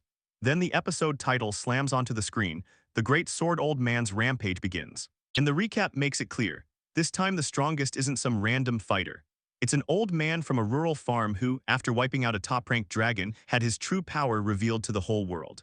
Ghost tells them he's battled wolf types before, so he figures he's got this in the bag, then someone throws in a good luck to seal the moment. Misery leans in, eyes blazing with focus. Her thoughts spill out. She's been hunting for Gaucher for ages, and the real kicker is this. Seeing him up close, not through some screen, feels straight up unreal. She shouts to Gosh, begging him to believe in himself and stand tall. She looks him dead in the eye and declares, "Your strength isn't fake, it's the real deal." Ghost yanks out his weapon, squares up, and charges straight at the blood wolves. He bursts forward at breakneck speed, unleashing a lightning-fast assault on multiple wolves all at once. Gosh slams his technique into motion, shouting, "For gods, the roots of the circle." Then his attack detonates with pure devastating force, sending wolves flying in every direction. Then the whole fight ends fast, with the defeated wolves scattered all over the cave floor. The floor drops, streams of chat explode with reactions, and everyone's scrambling to figure out what just happened and what that crazy fighting style was. Missouri can't help but cheer as Gosh takes down 5 at once, and the chat starts losing it, saying they've never heard of that technique before. Missouri, glasses on, steps forward and offers to break it all down for everyone, telling them the Four God Circle origin style is an ancient martial art people once thought only beastmen could use. And when chat shouts for Missouri-sensei, they can't stop praising how adorable she looks in her glasses. Someone points out that no beastman should be able to pull off that technique, so whoever can is the real deal. And then another one clicks and realizes that this is exactly what powers Ghosh's insane speed and brute strength. When they ask how he snagged this legendary martial art, Gosh shrugs it off. He says he was just hunting for a good morning exercise video when he stumbled onto a beastman explaining martial arts. He practiced those moves every single day for his health, and eventually he nailed it. Then the chat and all the other characters went wide-eyed in shock. Shock hits, Gosh just calmly says he did it, and the hooded stranger blurts out they couldn't even pull it off themselves, totally stunned. Chat instantly explodes, screaming cheater and a new genius is here. Someone points out it's a martial art even Grandpa could replicate, and the rest start urging the hooded guy to go beg Gosh to teach them. The hooded figure keeps pretending it's no big deal, muttering that if they're in the mood, someone can call them out for not being honest, like he knows they'll never say no. Misery fired up the stream audience, grinning as she promised. After this, you could see all kinds of other techniques, so keep your eyes peeled. Later in the cave, the crew keeps getting swarmed by even more monsters, and someone blurts out, "Are there seriously this many?" Gosh just smirks and says he's already wiped out around 50 of them, so he suggests they finally catch their breath. Missouri freezes mid-step and spots something way off, and Gosh shoots her a quick question, how far have they really come, so she answers roughly 2/3. He leans in and blurts, "What's wrong?" Missouri points forward and tells everyone the next room ahead isn't even on the map. Someone says there are secret rooms that slip past all detection, and they're almost always guarding treasure chests. They burst into the hidden room and spot a huge chest planted right in the middle. Chat goes wild. Ghosh blurts out, "Can I just open it?" Missouri says yeah, folks are usually free to take whatever they find in the dungeon, especially because he's on stream. Chats erupts in celebration as Gotch yanks open the chest and spots a glowing jar, and right away Missouri leans in, identifies it as a glimmer bug, and asks if it's alive. She tells him it's a spirit type you can carry around, basically, a living light that you can use wherever you go. Gotch can't believe his eyes, he's blown away by what he just found. Gotch leans in and tells Missouri, "I'm counting on you." Missouri's been getting slammed with trouble ever since she realized she didn't have a lantern, so she blurts out an apology, admitting she never guessed an unexplored dungeon would be this brutally dark. Gotch spots the glimmer bug at work, and suddenly her surroundings sharpen into focus. Suddenly, a colossal swarm of crystal creatures erupts in front of them, and the chat loses it over the sheer mountain of enemies. Steel bats burst out of the swarm and someone blurts, "Is a great sword even manageable in all this?" Another replies, "Running won't help anymore, there's no point." Now Gosh orders Mizorita to back off for a bit. She nods and agrees. He demanded she step closer and strike the light that would guide his path. Gotch plants his feet, tightens his grip, and shouts the name of his technique for God's origin of the circle. He snaps his falling leaf water slash into the attack, and it cleaves through multiple steel bats with brutal speed. People in chat erupt with reactions. Then someone claiming to be the Lord of Marbu steps in and asks if Gotch would consider joining their Knight Order. Other viewers scream about the impossible speed, calling it nothing like normal greatsword technique at all. So Gosh grits his teeth and drives himself harder just to end the fight. Then Missouri cuts in to explain again, asking the chat if it was too fast to track. The moment she shows up, chat goes wild, everyone begging for her breakdown, and fans immediately clock, "Yep, Missouri's in explanation mode." One viewer even points out that nobles would absolutely rush to recruit someone with talent this crazy. Then Missouri finally tears the technique apart and breaks it down. Explaining it, boom, she unleashes a flurry of slashes. First a hard downward strike from above, then she snaps it upward. She keeps pointing out that tiny variation, then whips in a sharp right upward slash. Right there, showing off how absolutely wild it is that Ghosh can fire off these moves at insane speed with that big sword, and even the chat is like, "She's talking way too fast." What? Something snaps into place and the vibe turns weird fast. Gosha blurts out an apology, and then someone shuts him down, saying, "Stop, it's embarrassing." Gosh blurts out in alarm, calling Misery's name, and just like that, while he's distracted, the crystal creatures surge in and swarm around Misery. Chat barrels in with an urgent shout, "Run, get out of here." Missouri bursts into action, smashing through a tidal wave of steel bats in a blinding storm of combat. Combat rages, and the chat goes wild, saying Missouri is strong too, with viewers cheering that this duo might be unstoppable. Missouri looks flustered and blurts that she was just trying to explain. Josh immediately asks, "Are you okay?" She waves it off, "I'm fine," and someone in the chat can't believe it, shocked that Missouri even has to fight in a situation like this. Gotch warns it's still dangerous, turn back now, but Missouri snaps, "No problem at all," and then Missouri starts to point out. Turns out the number of concurrent viewers has skyrocketed to 76,919, and she says Gosha is training her. While chat pops off that direct instruction has to be a good thing. Misery's chasing the spotlight like she wants the stream to pull everyone in, but Gosh shuts it down fast. Getting back safe is the only goal that matters. Someone leans in and tells Ghosh, "Don't you dare get hurt. When things get rough, fall back fast and don't hesitate." Ghosh hears him out, then smiles and says, "Yeah, but I don't think there's anything to worry about." Meanwhile, Misery is panicking because she keeps getting swept up in the moment, then it hits her, she's left everyone behind again. Now she's staring at the stream like, "Do we go back?" And the chat immediately chimes in, saying this mess has become a total routine. The squad hits a turning point. Straight ahead is the dungeon's true bottom. The chat erupts because they've finally burrowed into the deepest section, and people start buzzing that they're already sitting at 2 in today's concurrent viewer race. Someone even bets they could claw up to 1 if they keep this pace, and right on cue another viewer drops. Where's the Diva Melvis stream today? Gotch and Missouri push hard into the final area, ready to break through whatever's waiting. They burst into a breathtaking crystal chamber. But someone loses their mind over the stunning view, saying it alone could make the stream go viral. Then Gosh spots something across the chamber. A colossal creature is sprawled in the middle of the room, fast asleep, like it's guarding the whole place. Gosh spots it and shouts, "A flame dragon," and right then Missouri and he both lock onto the scene.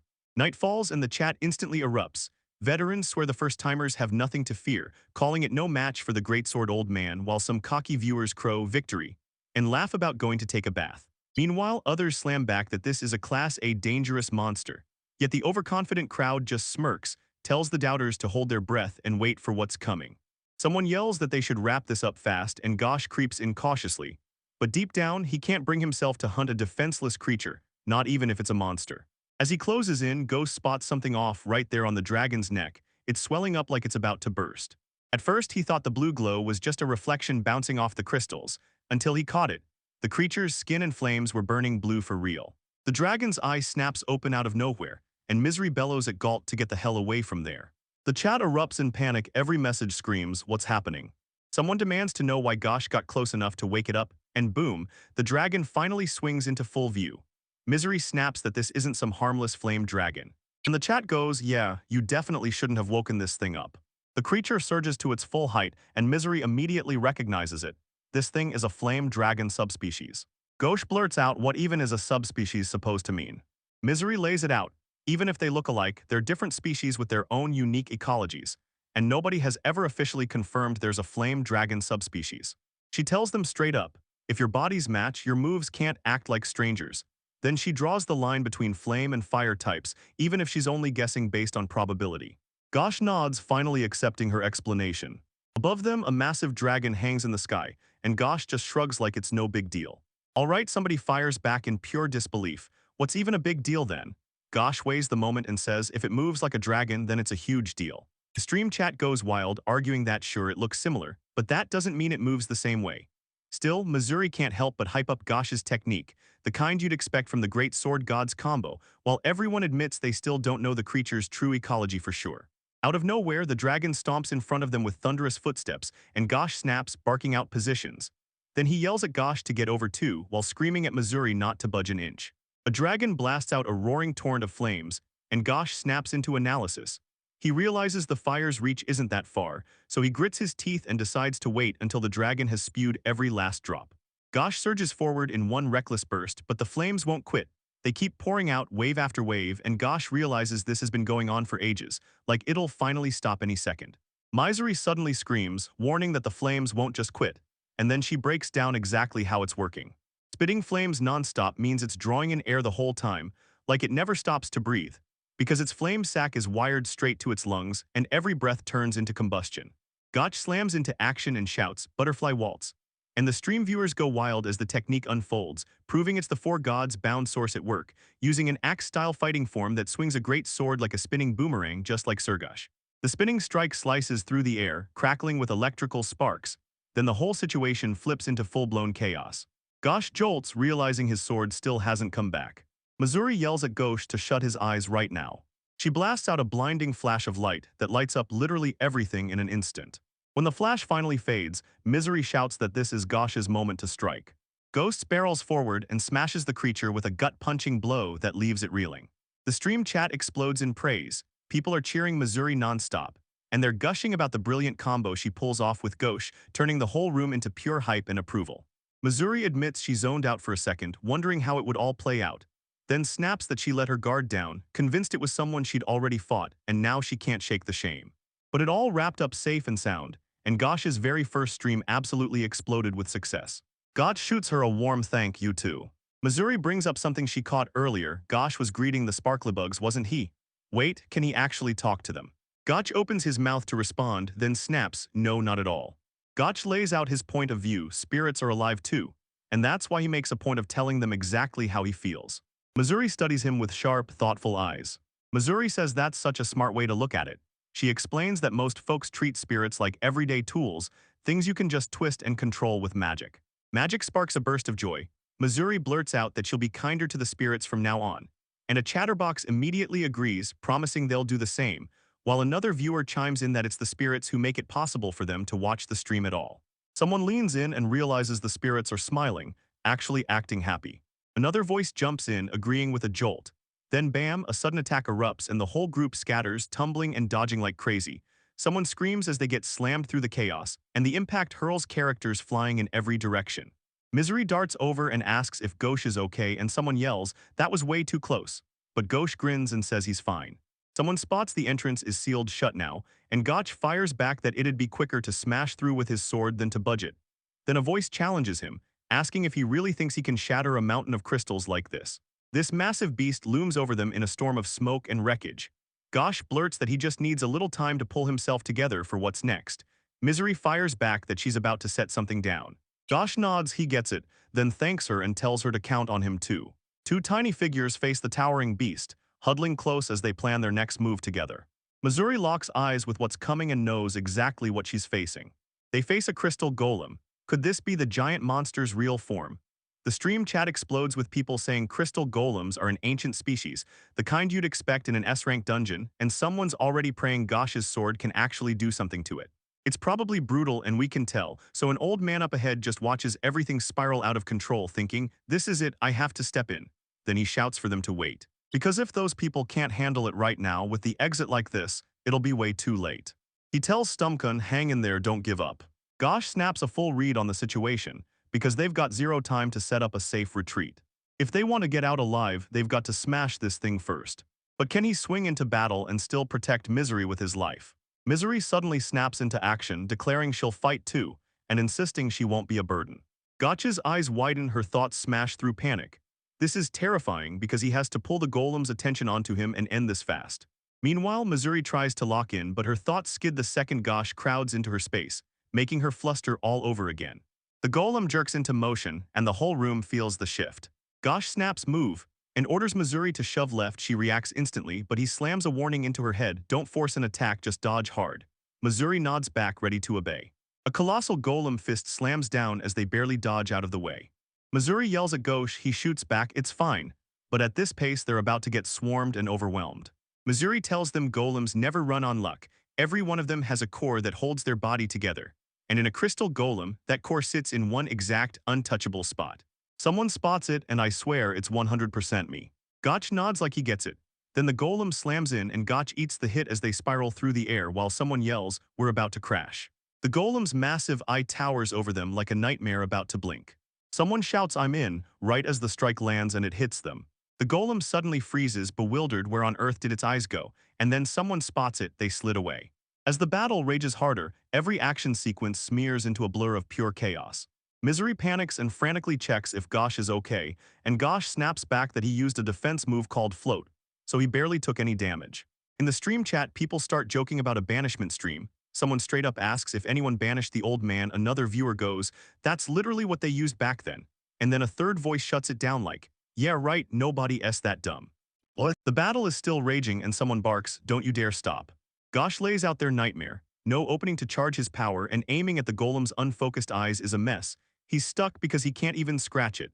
Missouri snaps back with the sword technique he mentioned earlier, the one that shatters hard objects. She lays out her plan. She'll pull the golem's attention with her, keep its eyes locked on her while Gosh charges up. Then maybe, just maybe, they've got a shot. Gosh rips into a protest, yelling that she's got to know who else can possibly do it, and insisting there's no way they're handing this off to her.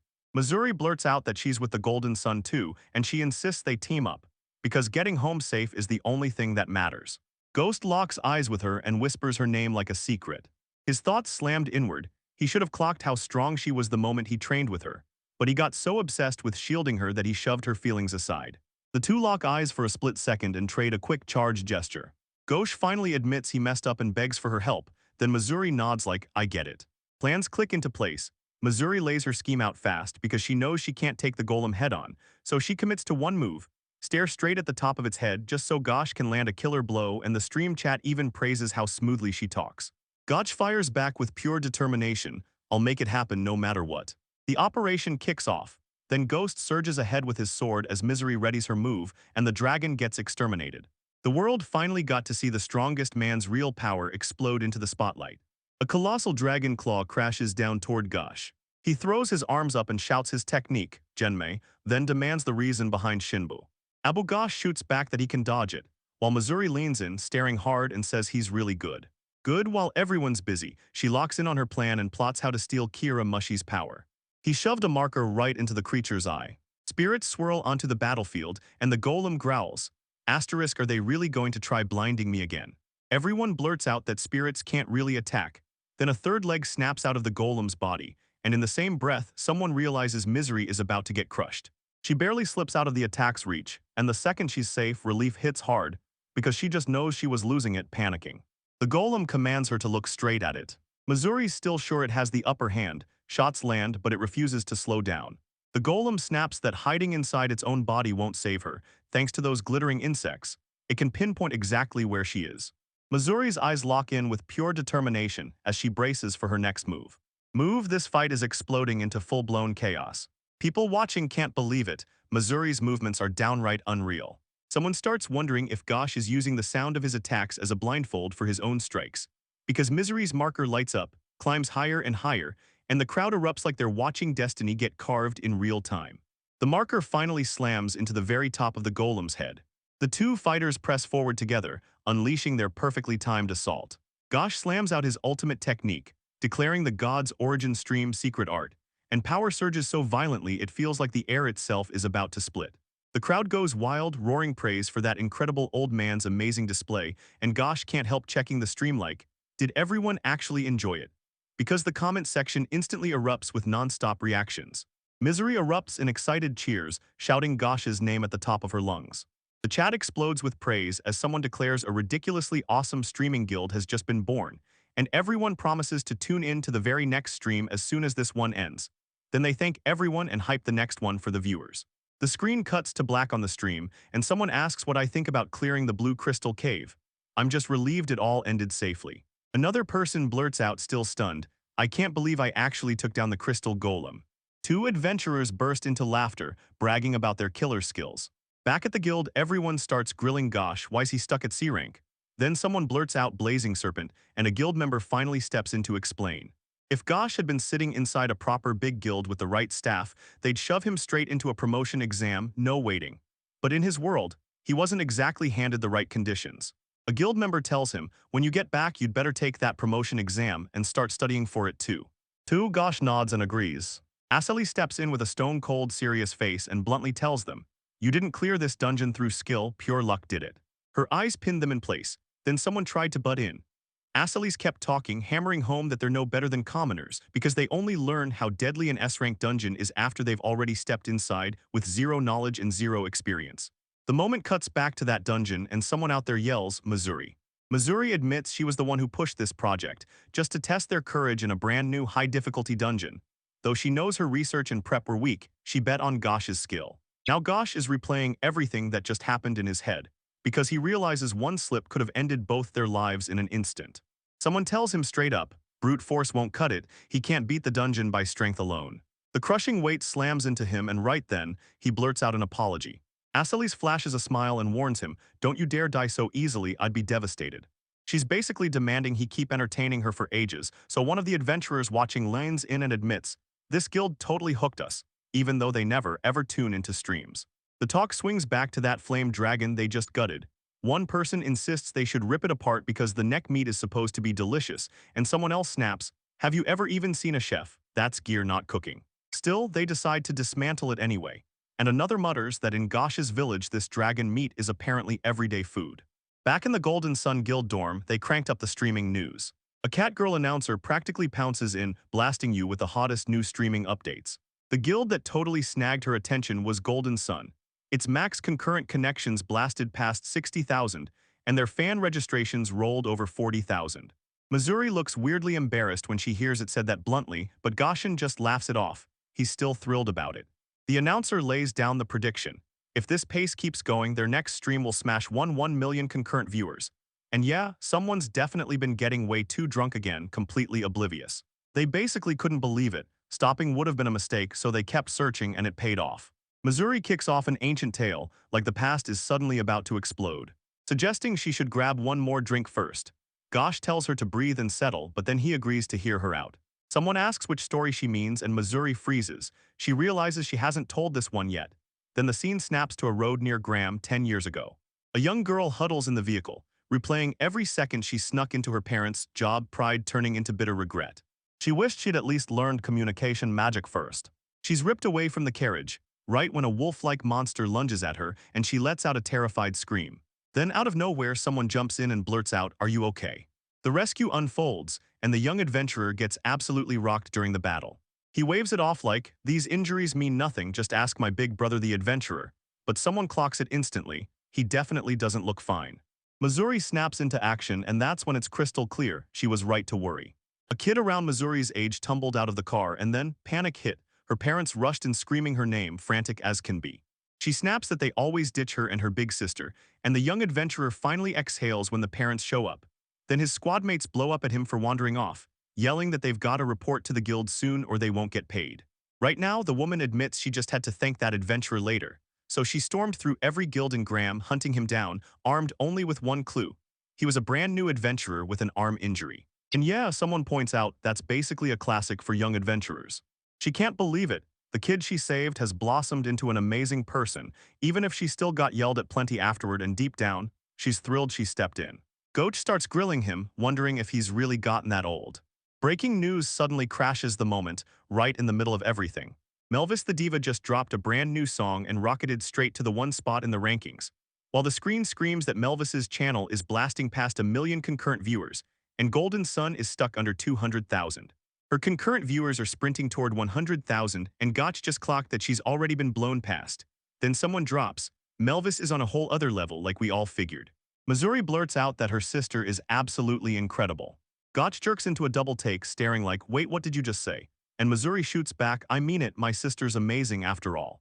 And that means she's stuck working even harder too. Gosh tries to wrap his head around it, but Missouri hits him with the truth when he finally realizes she hasn't said a word yet.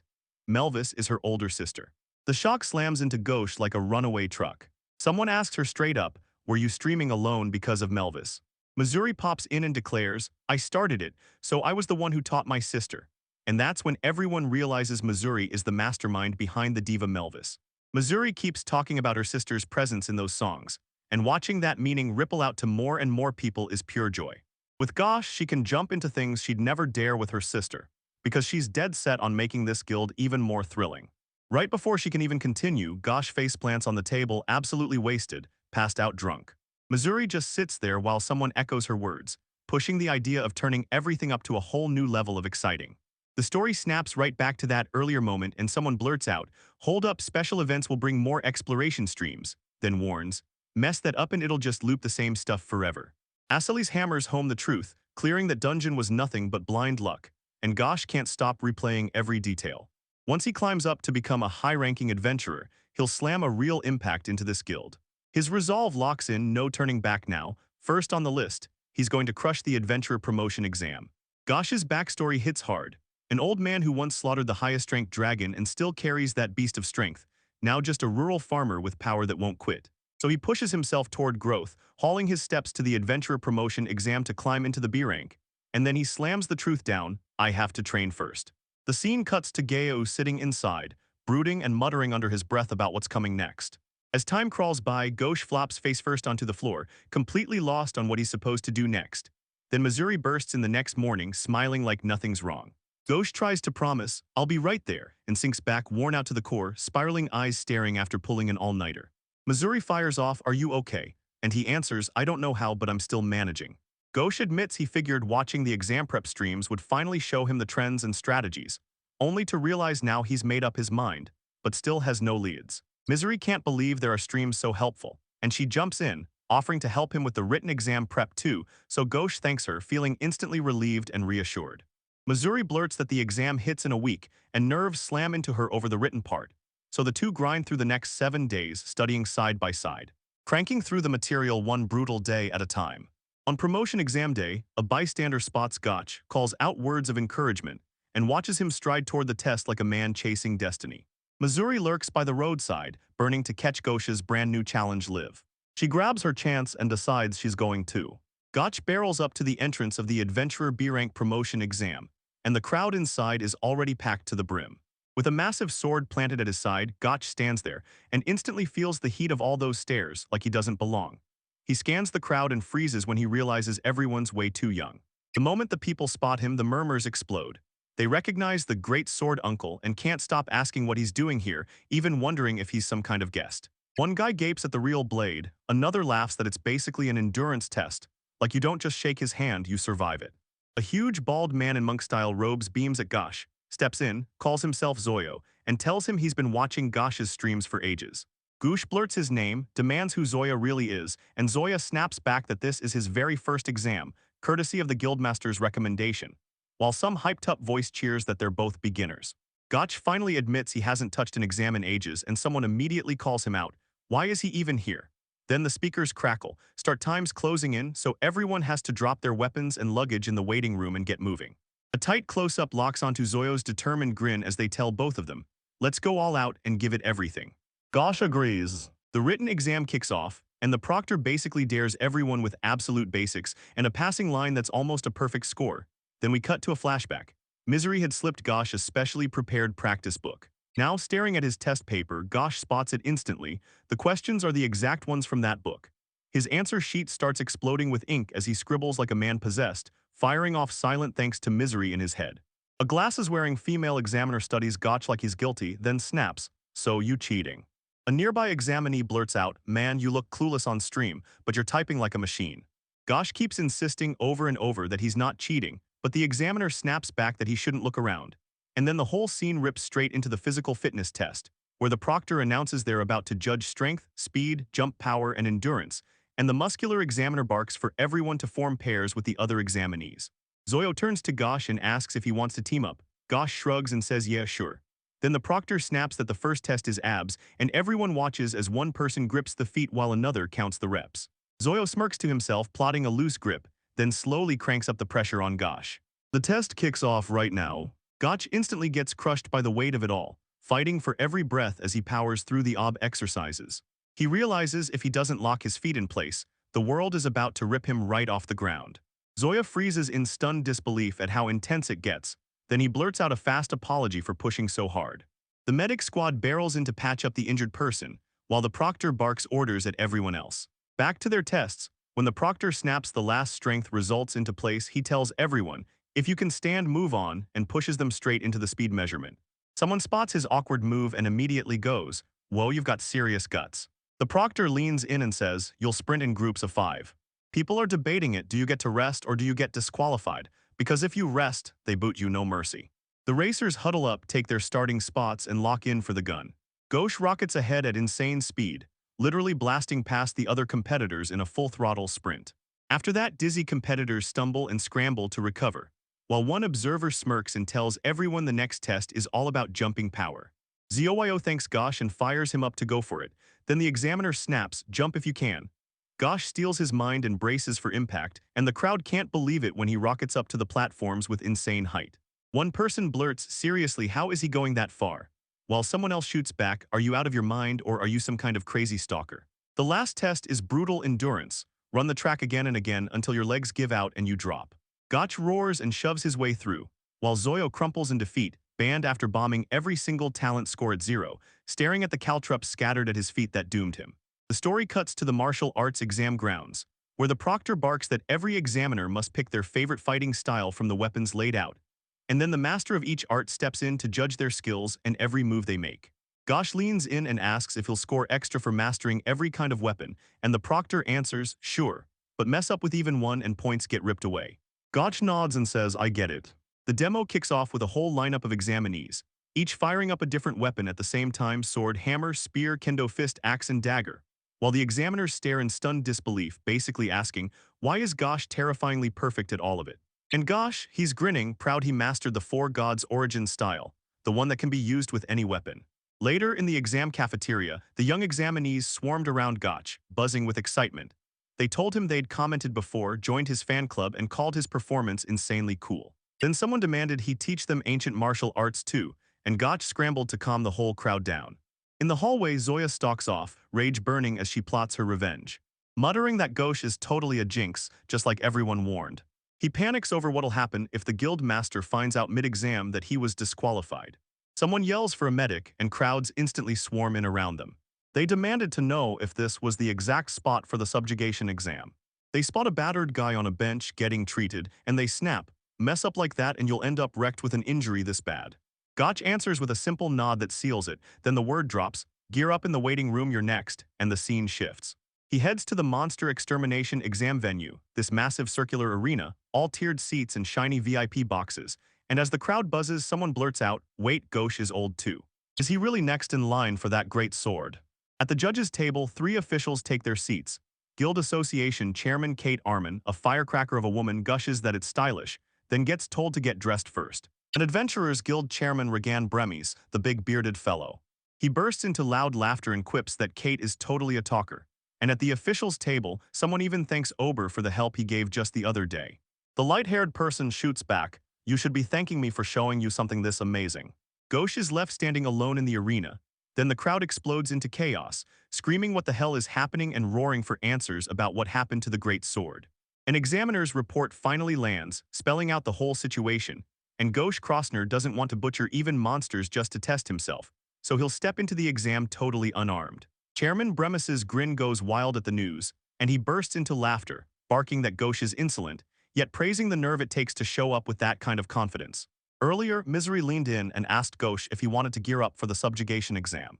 Gotch admitted that up until now he'd only been wrestling with one question: could his sword cut them down? But then he realized an adventurer doesn't survive on strength alone, they win with ingenuity.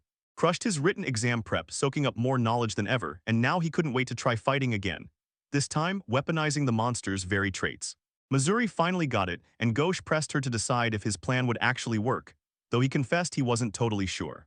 He nodded with iron certainty, telling everyone and himself he was totally fine and ready to go. The announcement hits. The monsters that show up are mostly C-class, swapping in a new lineup every time. First up on the board are Mushroom, Poison Amoeba, and Mob Goblin. Ghosh watches closely, and the moment he clocks what's coming, he realizes exactly what he's up against. The order drops, now it's time to start subjugating. Ghosh wastes no time. He barrels straight into the first enemy, the slow-moving Mushroom, and clamps his grip on it. Ghosh snaps a warning. Step too close and Mushroom's deadly, poisonous spores will burst out of the shadows. He grins, whips it around, and blasts the spores everywhere. He whips the mushroom through the air, and the gust it throws pulverizes the gel-like parts of the poison amoeba, so even though they shrug off blunt force, the wind strike still wipes them out. The crowd erupts in shock at the genius move. Then bam, a massive impact collision slams into place. Someone asks if he's okay as Ghosh is thrown into a tumble. Ghosh tells him mob goblins can vanish in the bushes and hunt as a pack, but out in the open, all that power disappears fast. They're basically nothing. He tightens his grip, charges up his technique, and smashes the rest of the goblins with a roaring dragon hammer. He crushed it with a brutal, earth-shaking punch. Officials lean forward in their seats, eyes locked on him.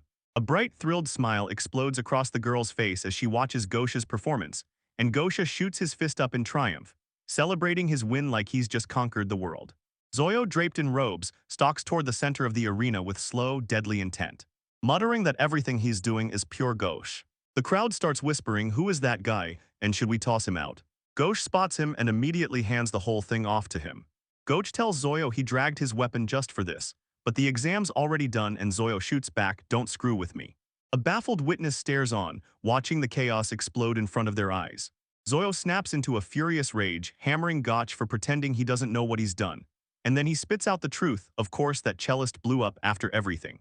Ghosh can't stop thinking about the cellist who got brought up. Zoyo explodes into a sudden assault, shouting the exiled guildmaster's name like a battle cry.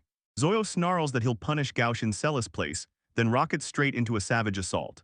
During the exam, the sky suddenly cracked open and a monster swooped in to attack them.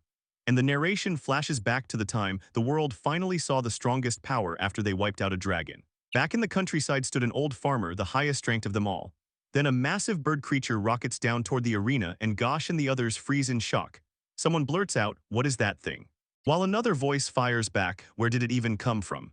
The bird rockets downward, smashing through the air with pure unstoppable force. Ghosh swings his sword up on instinct, but the sudden dive catches him off guard. Then the creature rockets out of nowhere at insane speed. Still, Ghosh clamps onto the giant bird and forces it to calm down in his grip. Someone thanks him with trembling relief, and Ghosh leans in to tell the bird, "Good girl," because she's finally tamed the wild creature. Zoyo roars at Sema to get out of his way, snapping that she better tell him who she even is.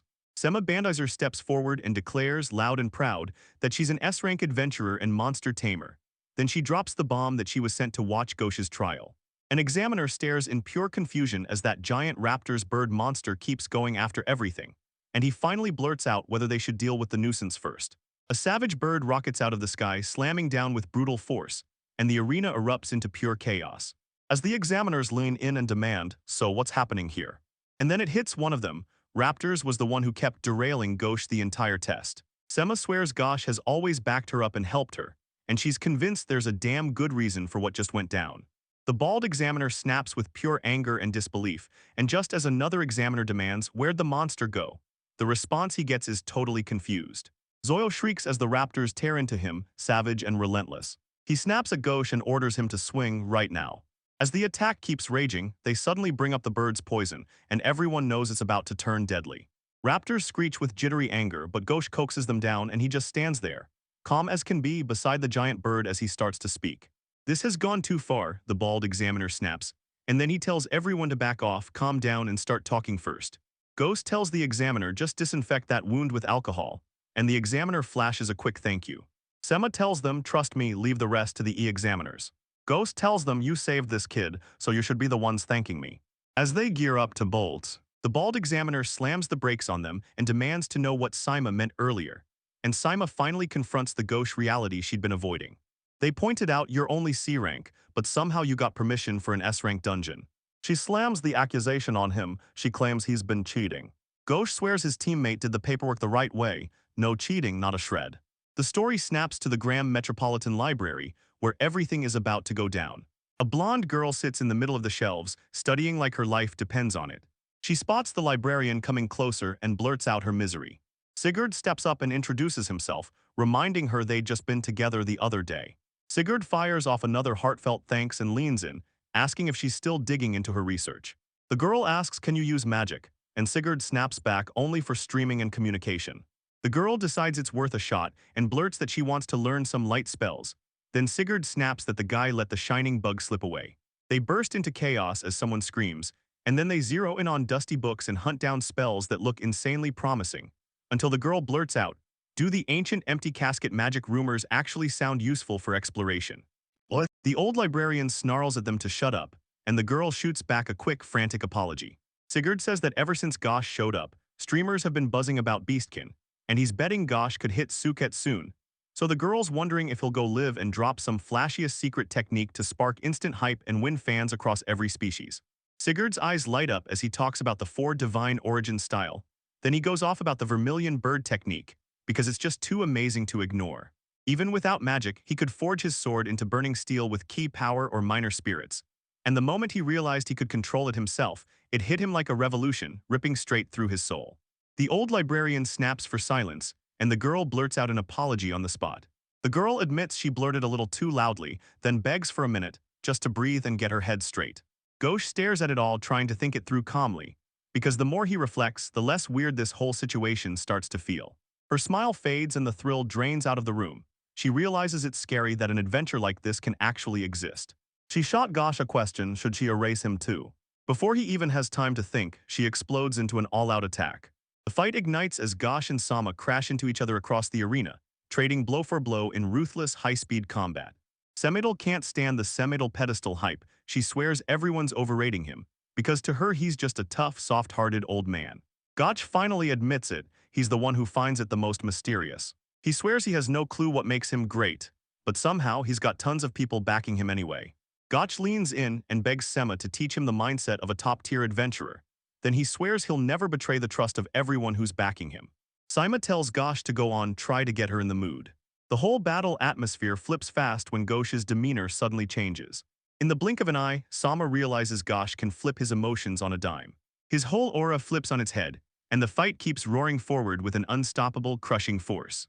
The aura blasting off both fighters feels like it swallowed the whole arena. Then Sama snaps her sword up and launches straight into the attack. Combat ignites, Gosh and Sema slam into each other across the arena at insane speed, then Sema unleashes sheer brute force, screams take this, and hurls Gosh skyrocketing upward like a dramatic rocket. The bald examiner cut in with a hard warning, anything past that was off limits. Sema snaps back at the person doubting her, you think I've lost my mind? Then tells them, if you won't trust me to the end, fine, hand this dirty job to Ober or whoever you've got. The hulking bald man cracks a shaky apology and introduces himself as the head of the Beginner French Adventurers Guild. Then Ghosh freezes in shock, because he instantly recognizes the man as the guildmaster. The guildmaster admits he's been eyeing Ghosh for ages, then adds that the exam was the perfect excuse because he wanted to test Ghosh in a real fight against someone worthy of his skill.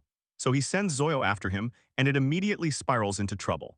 A spiky-haired man finally steps up and admits the truth, Sama2 was someone who knew absolutely nothing. The guildmaster grins at Gotch and confirms it, this real exam was flawless, and he's officially passed into Class B. Gotch looks wrecked and lost in a daze after everything he just survived, then another character leans in and asks, what's wrong? As the man spirals with too many thoughts, Sama steps in and declares they're about to hand him the promised rules of conduct for advanced adventurers. He smirks and delivers the lesson, learn from failure. The guild master declares he's heading straight to the infirmary to check on his partner. The bald guildmaster leans in and asks Gosh if he's really ready to climb even higher now that he's made it to B rank. And Gosh fires back that after around 5 years of wins and evaluations, he'll qualify for A rank, and the guildmaster nods, confirming it's all true. The guildmaster tells everyone that for truly exceptional adventurers, the guild can fast-track the best of the best through the ranks when they decide it's time. He steps in and offers to submit it, then leans in and asks, "So what do you think?" Gosh smirks and says it looks like he'll get his Class A license. Then he holds up his Class B badge like proof. Badge, Misery grins and practically bursts with excitement, shouting the news to President 5556. While Gosh explains that once he's Class A, his schedule will explode and his streams could get wrecked, so he wastes no time and asks Misery for the first word. Misery shoots him a calm look and tells him, "Don't worry, I've got tons of ideas and I'll handle the streams myself," and Gosh underlines it. This is the kind of chance he can't afford to let slip by. Gosh tells Misery, "Next time I'm coming back," and now they can storm those high-difficulty dungeons without having to forge any documents. Gosh blurts out, worried, that getting an exploration permit for the Azure Crystal Cave is going to swallow up a ton of people. Misery fumbles through the awkward moment, and Gosh snaps, "From now on we're coordinating properly." Then the other person nods along and agrees. One person practically yells, "Shake it off, let's go grab food." And the other shoots back, "Yeah, but don't overdo the drinks since we're out of the city." The story snaps to the Blazing Sun's serpent-shaped gilded lodging, where someone is screaming at the top of their lungs, demanding to know if they're an idiot or what. But Asalis is exploding with rage, screaming at Zoyo that he didn't even finish the exam, then hammering him with, "So you know taking that exam costs nothing." Guild members erupt in confusion and shock, and another guildmate rushes over to calm her down, swearing every adventurer in their guild has never quit, and that he's precious to them all. Asalis snaps that they need to stop the exploration streams with 0 hunts. These new rules are tighter than ever, and there's no profit left in it. While another member fights back, saying they'd rake in more money just by kicking back at some random bar and cashing in on the ad revenue. The guildmaster interrogates Gauche and flat out suggests he's allowed back in no strings, no delay. Someone else blurts out that they just happened to cross paths with him at the testing grounds, and then you realize, maybe the kickout lit a fire and he trained like crazy afterward. Asalis shuts it down cold, claiming there's no way that dead weight could have gotten this strong in just 1 year. Then another character chimes in saying, "Wait, you never even told us that before." Someone brings up Gauche's streams, and Asalis instantly fires back that she's got 0 time to deal with any of it. Someone blurts out, stunned, that the girl beside Gauche isn't the same one who showed up at their guild earlier. Another screams, demanding to know what the hell that bastard is doing here. A guild member can't hide it. This guild is blowing up beyond belief, and the stream screamed past 120,000 concurrent viewers at its peak, while someone else panics and blurts that their own guild's best day barely cracks 10,000. Swearing with his whole chest that this has to be fake. Someone beams and says they just joined Missouri-chan's fan club, and the rest instantly freeze in total confusion. Asalis' rage detonates, he snaps at Zoyo to get out and then makes it official. He's fired him too. Zoyo snarls with raw frustration as they hurl him out. Sema can't help but gush, totally stunned. She never once imagined Gauche had this much talent.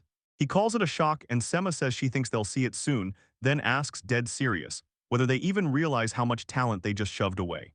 Asalis decides they're going to blow those guys out of the water with a way flashier stream. Asalis remembers Chartreuse, the posh restaurant where Diva Melvis is supposed to be, like, they're basically boosting the whole prestige just to rake in money. They burst into a wild maniacal laugh, practically vibrating with it like, "I just had the best idea." Asalis snaps at Prim to snatch 2 tickets for Chartres. Prim freezes in shock. A cellist grips their bow with pure determination and vows to do nothing but sit back and watch. She snaps her threat shut and makes it clear, Gosh and his friends are the ones who are about to get their lesson. Meanwhile, Gosh, Misery, and Sigurd bask in a warm, laugh-filled moment, totally blind to the nasty scheme forming right behind their backs. She fires off one last hype cheer to end the stream, signs off with an enthusiastic "that's it for today," and waves goodbye to everyone. Viewer after viewer storms the comments, debating how impossible it is to find anyone whose numbers beat Misery. And then someone points out that weird guy with the eerily familiar eyebrows. In the middle of pure chaos, Gosh finally spots the exact thing he's been hunting for. He fires up and points at the screen like he can't believe it, shouting that he's found them, while the spiky-haired man snaps to attention, instantly recognizing Gosh as that flashy guy from before. The female warrior snaps that she's been hunting Gosh for ages to hand something back, and right then his companion groans, because apparently it's got a brutal nickname. Ghost gets something in his hands and blurt out, "What is this?" They explain they've clung to it for ages, so it's gotten a bit grimy, but the second they see it finally returned, pure relief hits. They're just happy they could hand it back. Sama goes, "Seriously, you're remarkable, Ghosh," and she's stunned that he'd actually be happy to return something that once belonged to the person he attacked for no reason. Then Sama doubles down. She should be the one to apologize for what happened back then, so she offers Gosh the ticket as a learning fee. But he shuts her down, insisting he finally paid her back. Back in, Sama breaks it down. After watching the Golden Sun stream, she realizes she's still wildly inexperienced. Sama leans in and tells him, "Trust me, if you use that ticket, everything will turn out happy." And she can't wait for his next stream to drop. The scene wraps up in bursts of laughter, but everyone's left staring like, "Okay, what are we gonna do about this mess?" Sigurd clocks the answer and realizes, yeah, they're never letting Sema pay them back. Misery snaps with annoyance at the whole mess, and Ghost just shrugs, "Fine, they'll gratefully use those tickets after all." Someone yells at the player guy, "Hey, come on, there are 2 tickets," and tells Misery to join them, and Misery lights up, gladly accepting with pure excitement. Later on, the two end up crammed inside a carriage as night falls, rattling through the streets like something huge is about to happen. One of them says it's kind of embarrassing, and the other shoots back, "Do you really think that?" Misery tells Ghost she feels genuinely blessed to see him dressed up and looking so sharp, and Ghost hits back that the outfit fits Misery better, like it was tailor-made just for her. Misery goes wide-eyed, stunned by the compliment. At the clothing shop, the tailor casually says they also rent bridal gowns and tells them to keep favoring the store. And the second it's mentioned, someone's jaw drops in pure shock. Misery grins like a kid at a secret rehearsal, claiming it's basically a wedding practice. Then Ghost snaps, "Wait, did I say something weird?" Stunned by her reaction, they watch the carriage rattle to a stop, and the moment the doors open, they're told they've finally arrived. At night, that massive building blasts into view, glowing bright, standing tall, and looking absolutely unbeatable. Gotch, or was it Misery, calls Chartreuse the capital's top fancy restaurant, and Misery just stares in awe like this place is straight out of a dream. The restaurant staff checks their tickets, ushers them into the lobby, and the guide explains, "Today, Melvis, the songstress herself, will put on a singing show, and the whole thing streams live right inside this fancy lobby." Guests cluster and drift around as the live stream announcement keeps rolling, and Misery comments pop up. Then pure amazement hits when everyone sees the place like a real castle, while excited chatter explodes over Melvis singing and the live performance. They hit the slippery floor and jerked back, stunned by how slick that polished surface was. Gosh remarks on just how brutally slippery that floor is, then flashes a quick thanks to everyone who rushes in to help him back up.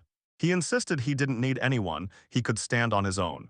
Someone blurts, "Are you okay?" and the other guy shrugs it off, "Don't worry, it's no problem." A woman at the next table clocks them immediately, asks what they're doing here, and calls it Misery.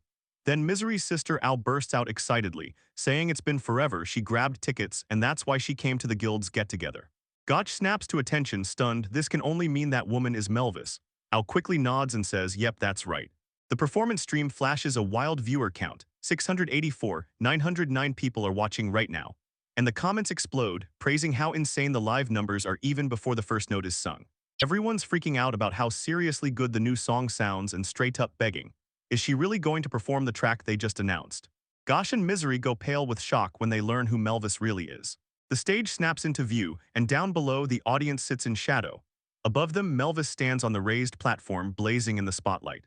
A pianist already poised at the keys when Melvis steps up, grinning as she promises to sprinkle a little song into their time, then tells everyone, "Just listen."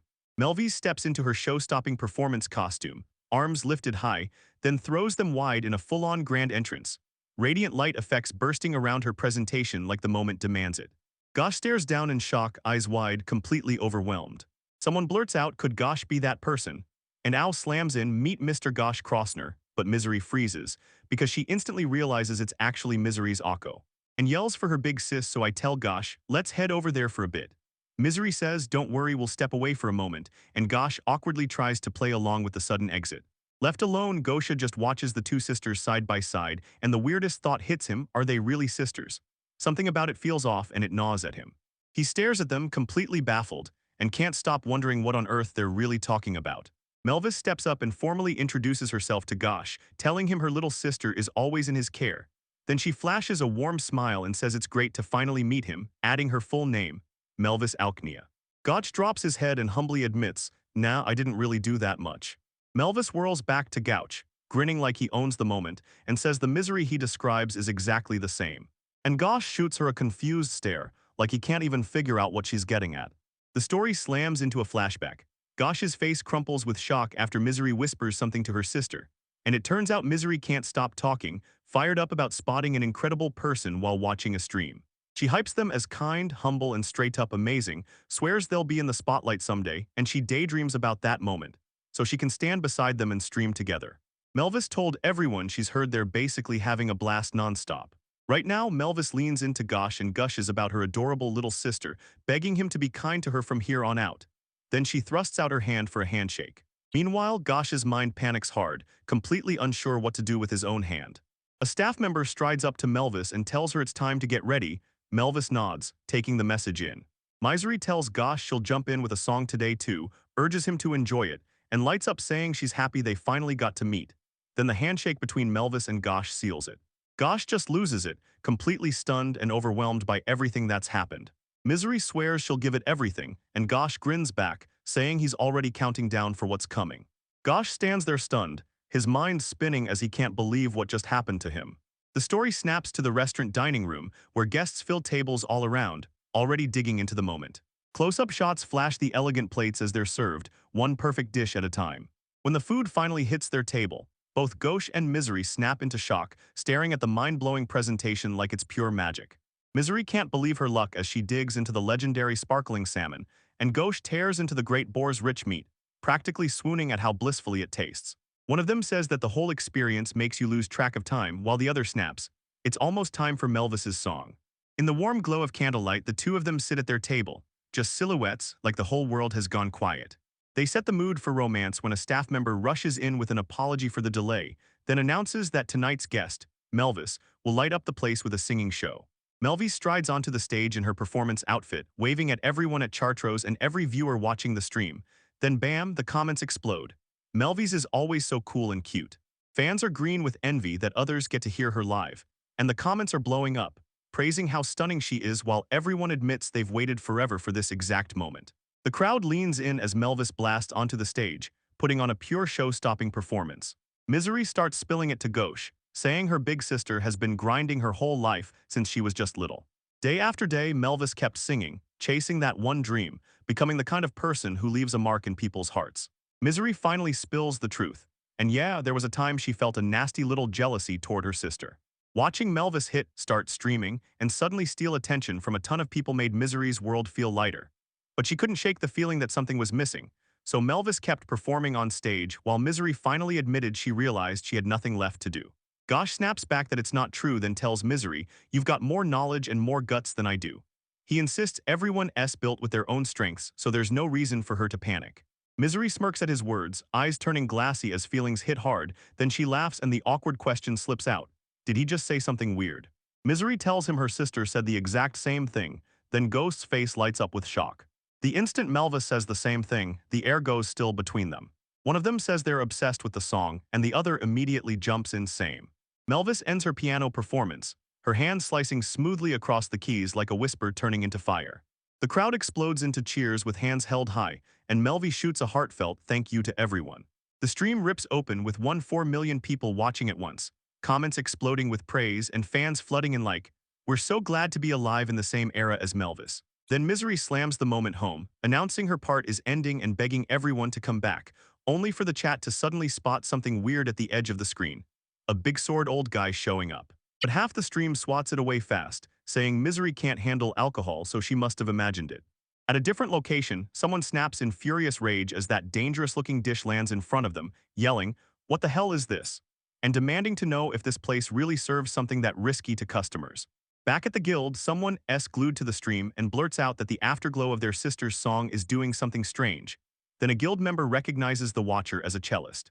Grudo Schultz, chef hat on, restaurant manager in full panic mode, steps forward and demands the angry customer let him speak. But the customer snaps back that the dish had venom scorpion bones, and suddenly the whole place erupts. One patron calls it terrible news, another asks how anyone can serve something that sinister, and a third swears the atmosphere was great. So why is everyone losing it now? A character leans in and says Venom Scorpion is a field-dwelling monster that only shows up in the rainy season. Sure, its black bones are deadly poisonous, but then it trails off because someone spots the bone finder live streaming from a luxury restaurant, and the moment a furious customer complains, They fidget into place and mutter that spot's way easier to see from, so yeah, they're moving over there. A crooked grin flickers across his face. Grudo Schultz steps up, slams his hand down, and insists there's no chance a venom scorpion bone slipped into their food. He claims the restaurant runs only top-tier chefs and every ingredient gets checked again and again, while he laughs off the accusation with one cold line. Anybody can talk big with their mouth and it proves nothing. The whole thing spirals as the accuser pushes for them to check other customers' meals too, like the bone might have slipped into someone else's plate as well. Another customer jerks back in shock and realizes there's a black bone in their dish too. A third patron blurts out, eyes wide with alarm, "There's one on my plate too." Restaurant staff stare in disbelief, swearing they could never have missed a bone that huge. Everything erupts into chaos as furniture gets smashed aside and thrown to the floor. A man customer grips his chest with both hands, gasping, "It feels so tight, like something's squeezing me." A woman in the store looks sick to her stomach, then snaps that this whole situation is disgusting. A giant wide shot lays bare the whole disaster ripping through the restaurant, and the comments explode. This is a massive incident, and even people are freaking out because Charles Rowe is totally messed up this time. The schemer lets out a wicked laugh, swearing it's a flawless setup, and right then someone slides in asking, "Got a minute?" The scene cuts to Gosh and his companion, and the schemer's mind races. No matter that Gosh used to be their boss, they're not letting this slide. Someone digs through the evidence and asks, "Could this be from a venom scorpion?" They nod, no doubt about it. An observer spots poison slipped into the meal, and while the whole place erupts, a familiar face suddenly shows up, Prim, and someone blurts, "Why is everyone hurting?" The character snaps back that it's probably some creep across the way, the kind who can toss out what looks like poison magic. And as people panic, another voice complains they're just making noise because there are bones in the food, only to point out the truth. The only ones really suffering are the people huddled right around that table. Episode 11 begins with the title, "Case Closed, The Poisoning Incident." A character responds affirmatively while Gotch tells Misery he's counting on her to look after Prim. He declares he'll go talk to Asilis. Misery confirms she understands. Stream comments flood in as viewers recognize Gotch. They point out they told everyone they saw him earlier. People ask why he showed up and call him the Greatsword Old Man. At least one notes he's not carrying that greatsword this time. A cellist shuts down Gosh on the spot, saying they don't have a clue why he's here since they're busy, and Gosh immediately bows in apology, then asks if he can take a closer look at that bone. Asilis shoots herself a thought, "Don't let this turn into a bigger mess," and there's no way this guy should even know, so the staff grudgingly gives in, then warns him, "Just be careful, that bone's venomous."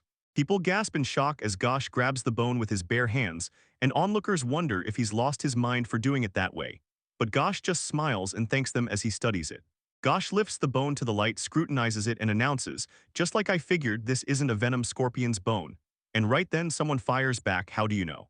Gosh says if you hold a venom scorpion's bone up to the light, it turns almost see-through. And it's nothing like that shape people claim, so he even lays out a diagram with the real scorpion anatomy. Grudo snaps and admits he lost control for a second, then Gosh steps in like, "Name's Gosh, I used to be a farmer," and Grudo just stares like, "Who the heck are you?" Gosh launches into a shaky explanation about how, in the rainy season, venom scorpions show up in the fields, and sure, they're actually helpful because they munch pests that destroy leafy veggies, but they also cram into cracks and end up messing up harvest. And that's exactly why he keeps getting kicked away and tries to awkwardly steer everyone back on track. The crowd starts laughing. "This guy used to farm," they tease. While others wonder what he's even talking about, someone snaps that if it's not poison, then why are people suffering, and another voice calls him out as suspicious. Gosh snaps her voice into the air, calling out to Brim, telling him to lock in his magic on this one target. The moment he casts the spell, dazzling magical power erupts in a wave of pure chaos. First, the character realizes poison magic is damn near unheard of, and when they say it, the servers snap into shock because they remember this person from before. Stream comments erupt in pure hype, and folks are already spotting that Misery's here too. Then everyone starts screaming about how insanely cute she looks in that dress, and right on cue someone snaps at the loudest commenters. Someone says, "Handle this commotion first," but they immediately get sidetracked by how cute Misery is. Then Gotch explains that in the magic book they just read status ailment spells won't work if your focus gets thrown off. And right after, someone demands to know, "So, how do the affected customers feel right now?" Customers shoot back with pure relief. One swears their body feels lighter in an instant, while another laughs as the nausea vanishes completely, like it was never even there. Grudo, or one of the staff, steps in and demands they shut the stream down so they can take the talk to another room. A cellist snaps back, "Yeah, I'm no expert on bones," then insists that's not proof enough while the chef cuts in. Her partner absolutely used poison magic. Asilis pushes back hard, snapping that they need proof. because right now it's just that woman's testimony, so where's the poison magic? Misery snaps back in shock, and then one character finally admits the stubborn streak. Asali's is saying nothing but the truth. Asali's confidence spikes. She swears she's the only one streaming here, then thinks, even if they try to check, all they've got is that bone-finding scene, and there's no way they can pin it on anyone. Someone jumps in, shouting they've got proof, and right when everyone turns to see, Melvis arrives and the room is buzzing with one question. Is it really her? Melvis bursts on the scene clutching a tablet packed with proof, and when she rewatched her own earlier broadcast, she realized that woman slid something onto the plates nearby while she was still singing. An authority figure slams into a cellist and demands to know if she's got anything left to say for herself. Asali's freezes in shock. Then she panics and screams that it was her accomplice who yanked the bones and magic, insisting it was all done by them and she's got nothing to do with it. Her accomplice erupts in shock at the betrayal, shouting for Lady Asali's. People just laugh it off because that claim doesn't hold water. Others call it straight-up blame shifting. Then someone finally admits they've got nothing, no defense for Asali's at all. A let-down voice chokes out her name, and right after that someone flat-out accuses Asali's of giving the orders. An authority figure leans in and tells the zealous, maybe you'll come with us after all. Asali's thrashes in sheer fury, screaming at them to back off and not lay a hand on her. She snaps into a brutal, over-the-top rampage, and right as the chaos explodes in the restaurant, a staff member screams for her to wait, like they can actually stop the madness. Azel scrambles to break free through the chaos, while Gosh snaps, says he's just borrowing something, and snatches what he needs to go after her. Then the massive, no-breathing chase explodes as Azel tries to outrun him. A woman crumples on the ground, groaning through the agony after the cellist's blade strikes her during her escape.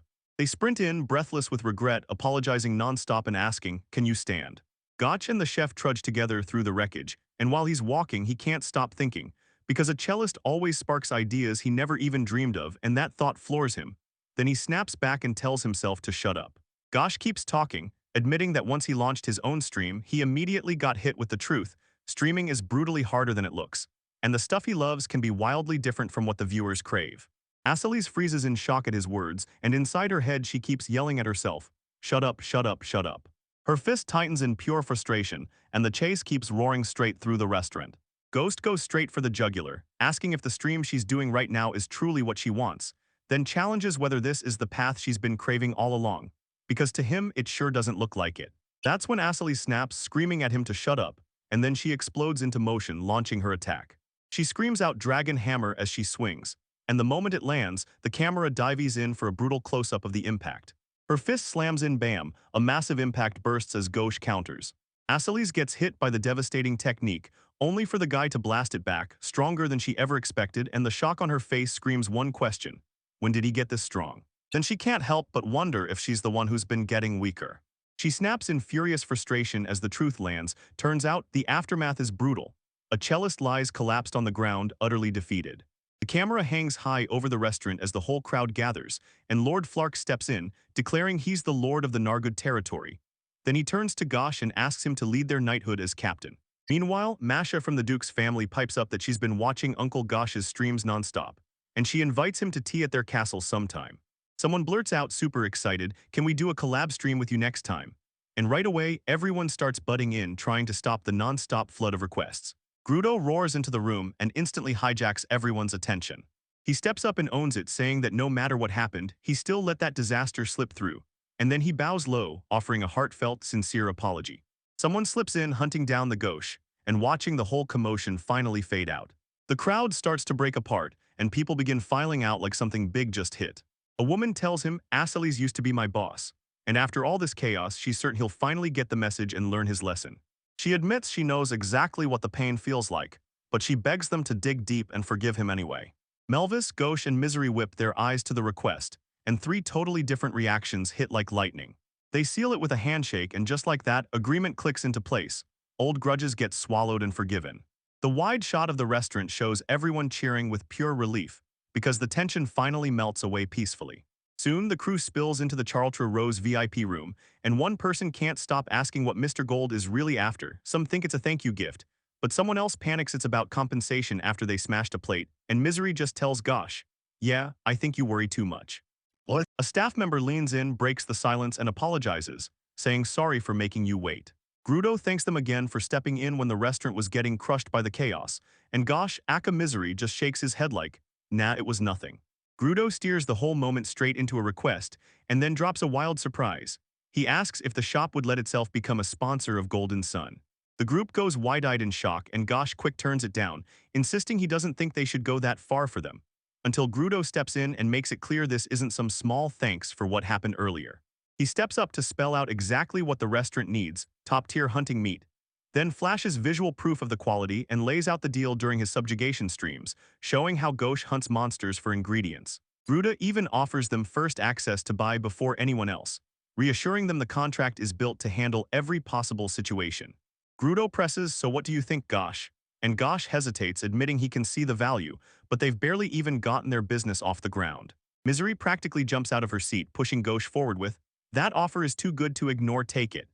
Then she stops herself mid-word as if she just realized how amazing this chance really is, but Ghosh blurts to interrupt, calling for his mother, and Melvis drops wisdom like a hammer. No matter who you are, if someone shows up and supports you for the first time, you can't help but feel over the moon. She keeps pushing the point. If you're a streamer, you've got to be able to feel that rush when people want to support you, and she even tries to win agreement from Ghosh.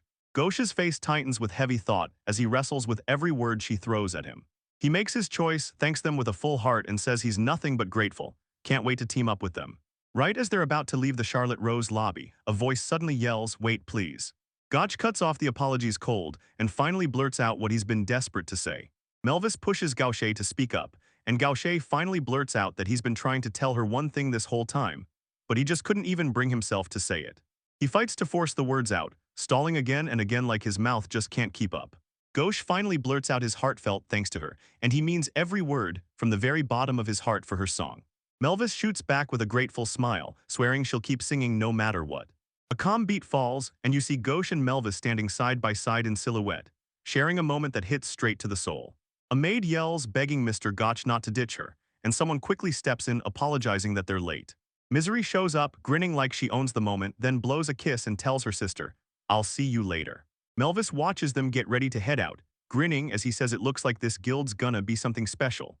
Then, outside under the Chartreuse night sky, someone admits that whole social mess was non-stop. Gosha nods and adds that he still has to thank Weiss again for giving him the chance. Gotch points out that Misery's sister's eyes blaze with determination and asks if she noticed it, and Misery snaps back that she was only trying to show gratitude. Then she swings it around. Sure, Melvis can be admired, but they're rivals, and they can't afford to lose either of them.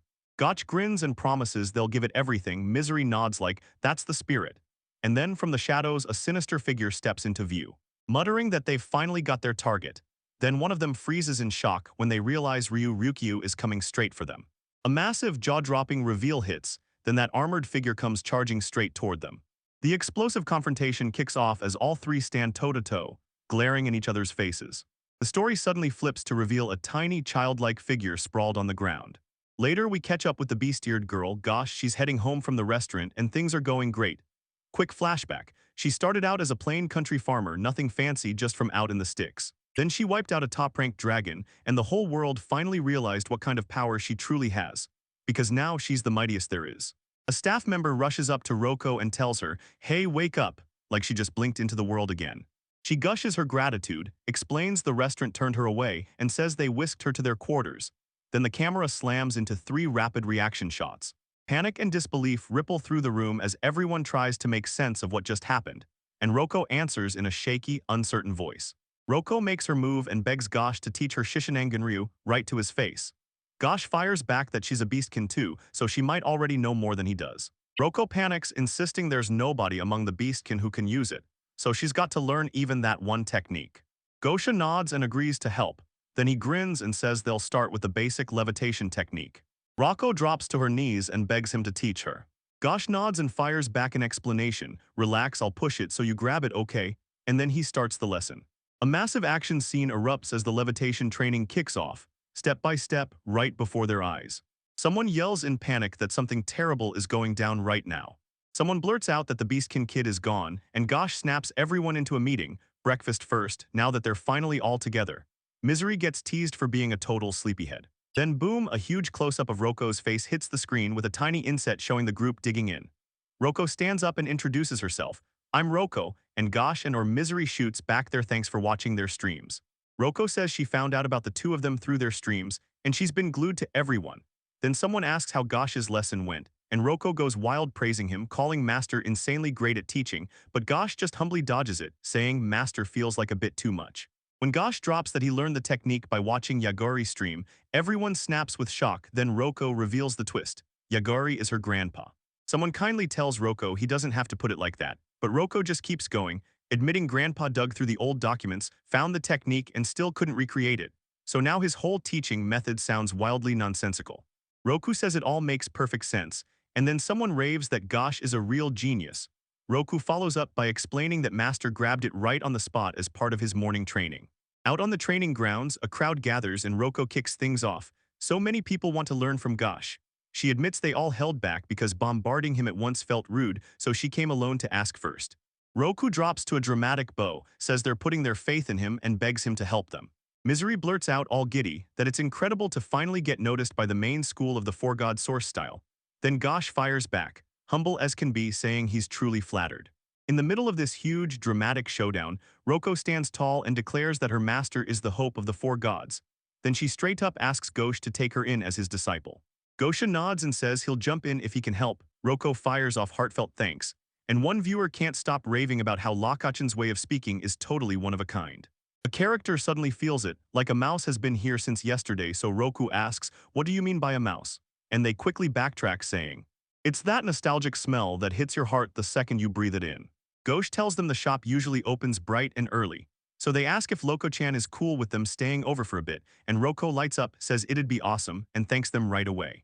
Next day rolls in over a meadow on the edge of the royal capital, and the narration cuts in, something S about to start, because the stream is ready to begin. Gotch bursts in, grinning and introducing himself as Gotch from the streaming guild Golden Sun, while Misery pops in right after, waving at the viewers and urging them to jump straight into another bright, cheerful stream today. The stream interface lights up with 568,999 viewers, and comments explode non-stop. People are saying they came back for round 2, they heard Charles got a sponsorship, they're congratulating him for yesterday's report stream about it, and even the songstress Melvis dropped a report video too. Gosh or Misery thanks everyone like always for the warm comments, admits they can't reply to all of them at once, but swears the support keeps them going, then they rush straight into the stream and promise today's got an adorable guest. The stream chat buzzes with curiosity, spamming "Who's the guest?" Misery grins like she's about to explode, it's Roko-chan from the Beastkin tribe. And the comments erupt, squealing she's cute and freaking out because this is yet another wild surprise, while viewers are left wondering if Misery is on some kind of rampage. Roko edges in, wondering if they might snag a spot as a brand new member, then blurts that they're late because sleepyhead Misery won't get his act together, and someone else leans in like, "Hey, Misery, announced the project already." The host said Loko-chan would just be watching their stream for now, and then someone joked that they should make her their newest member.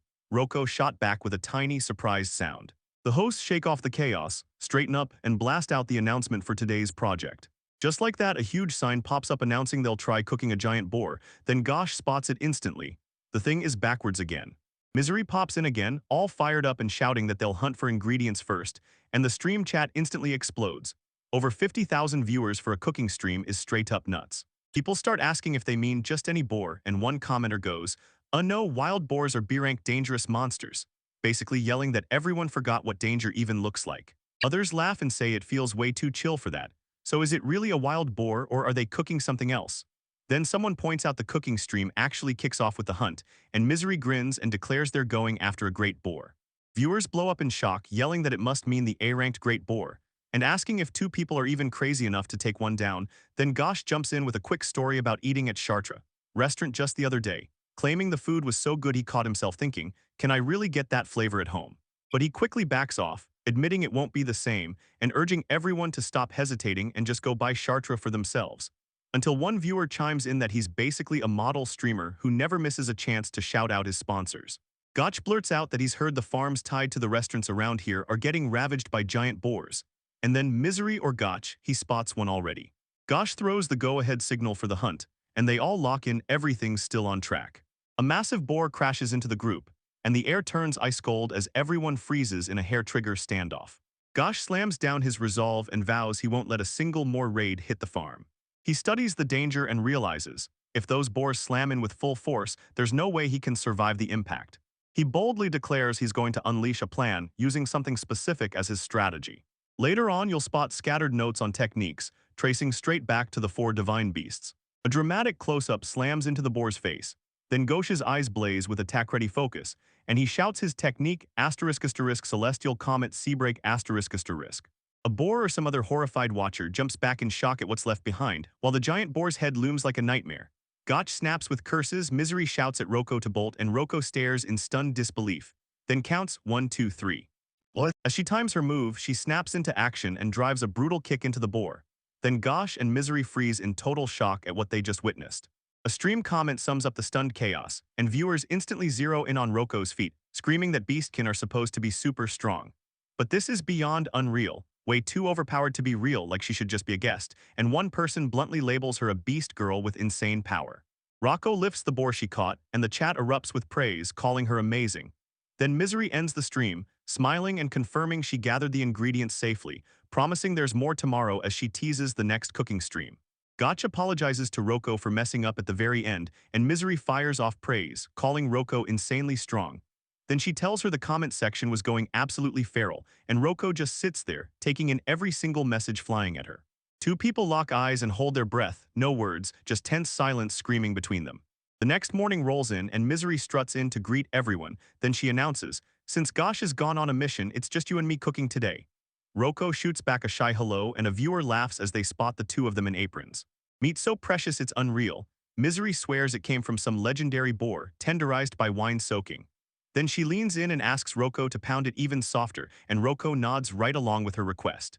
Rocco steels herself, then starts hammering the meat with raw, unstoppable force. The scene explodes into intense, brutal action, meat gets smashed to dust, and Roku rushes to apologize to Misery while stream viewers freak out like, "This is not okay, that's way too intense." But Misery shrugs it off with a grin, saying the damage is exactly what they needed for it to become a hamburger.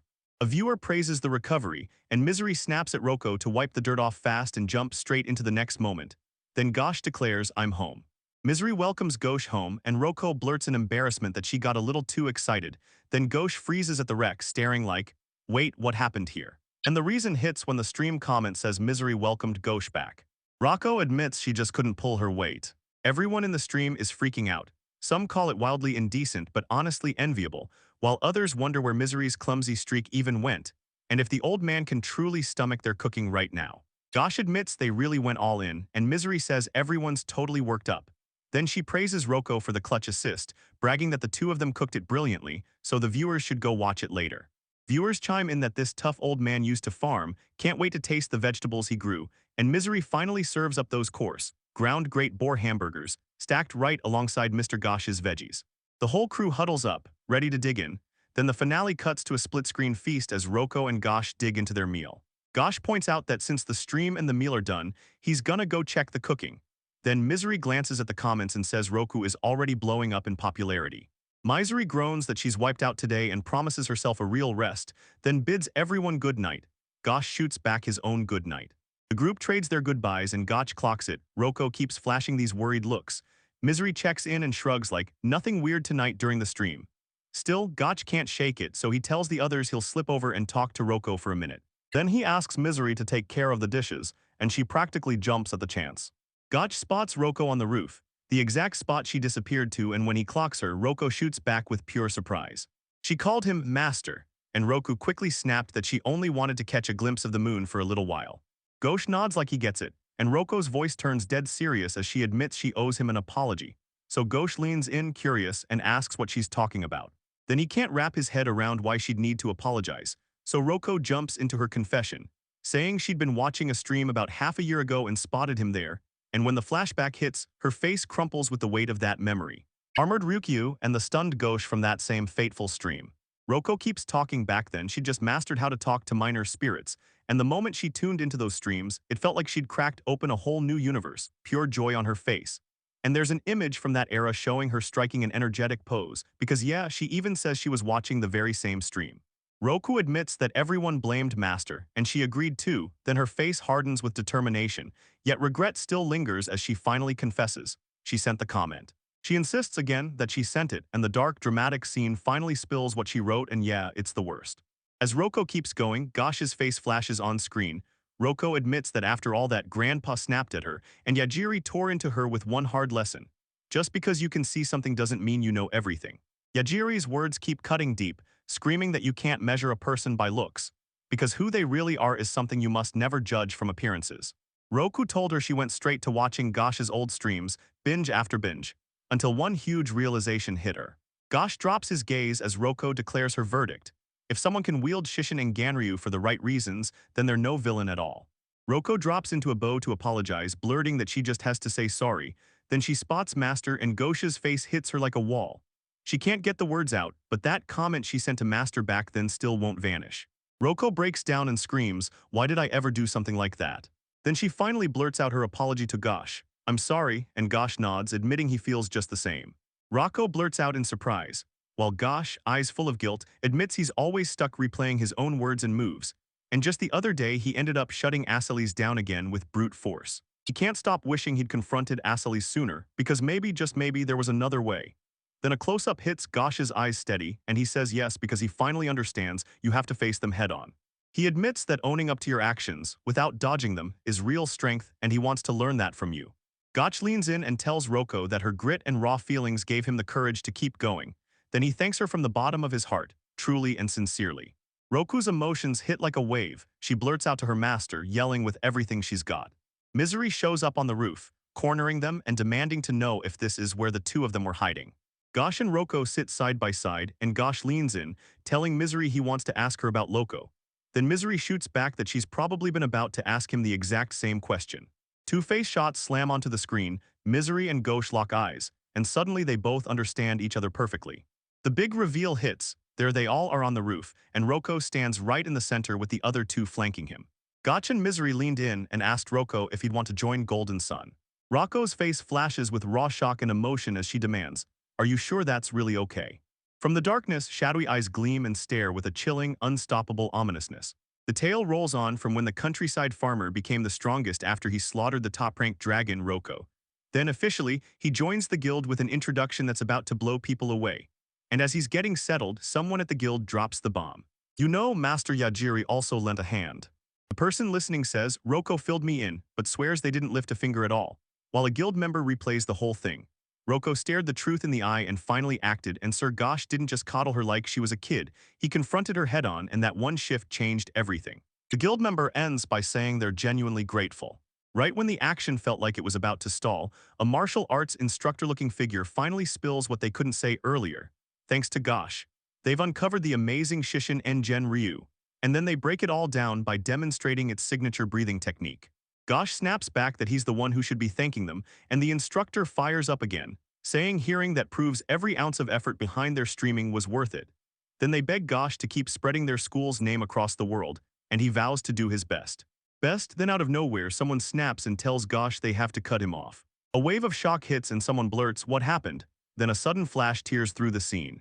Gosh sits there wrestling with the urge to tell Roku something, then shuts the idea down. He won't scare them with a maybe. And all he can do is wonder if things will actually be okay. That night the stream kicks off and Roko jumps on the mic like, "All right everyone, I'm giving you a tour of the Golden Sun base."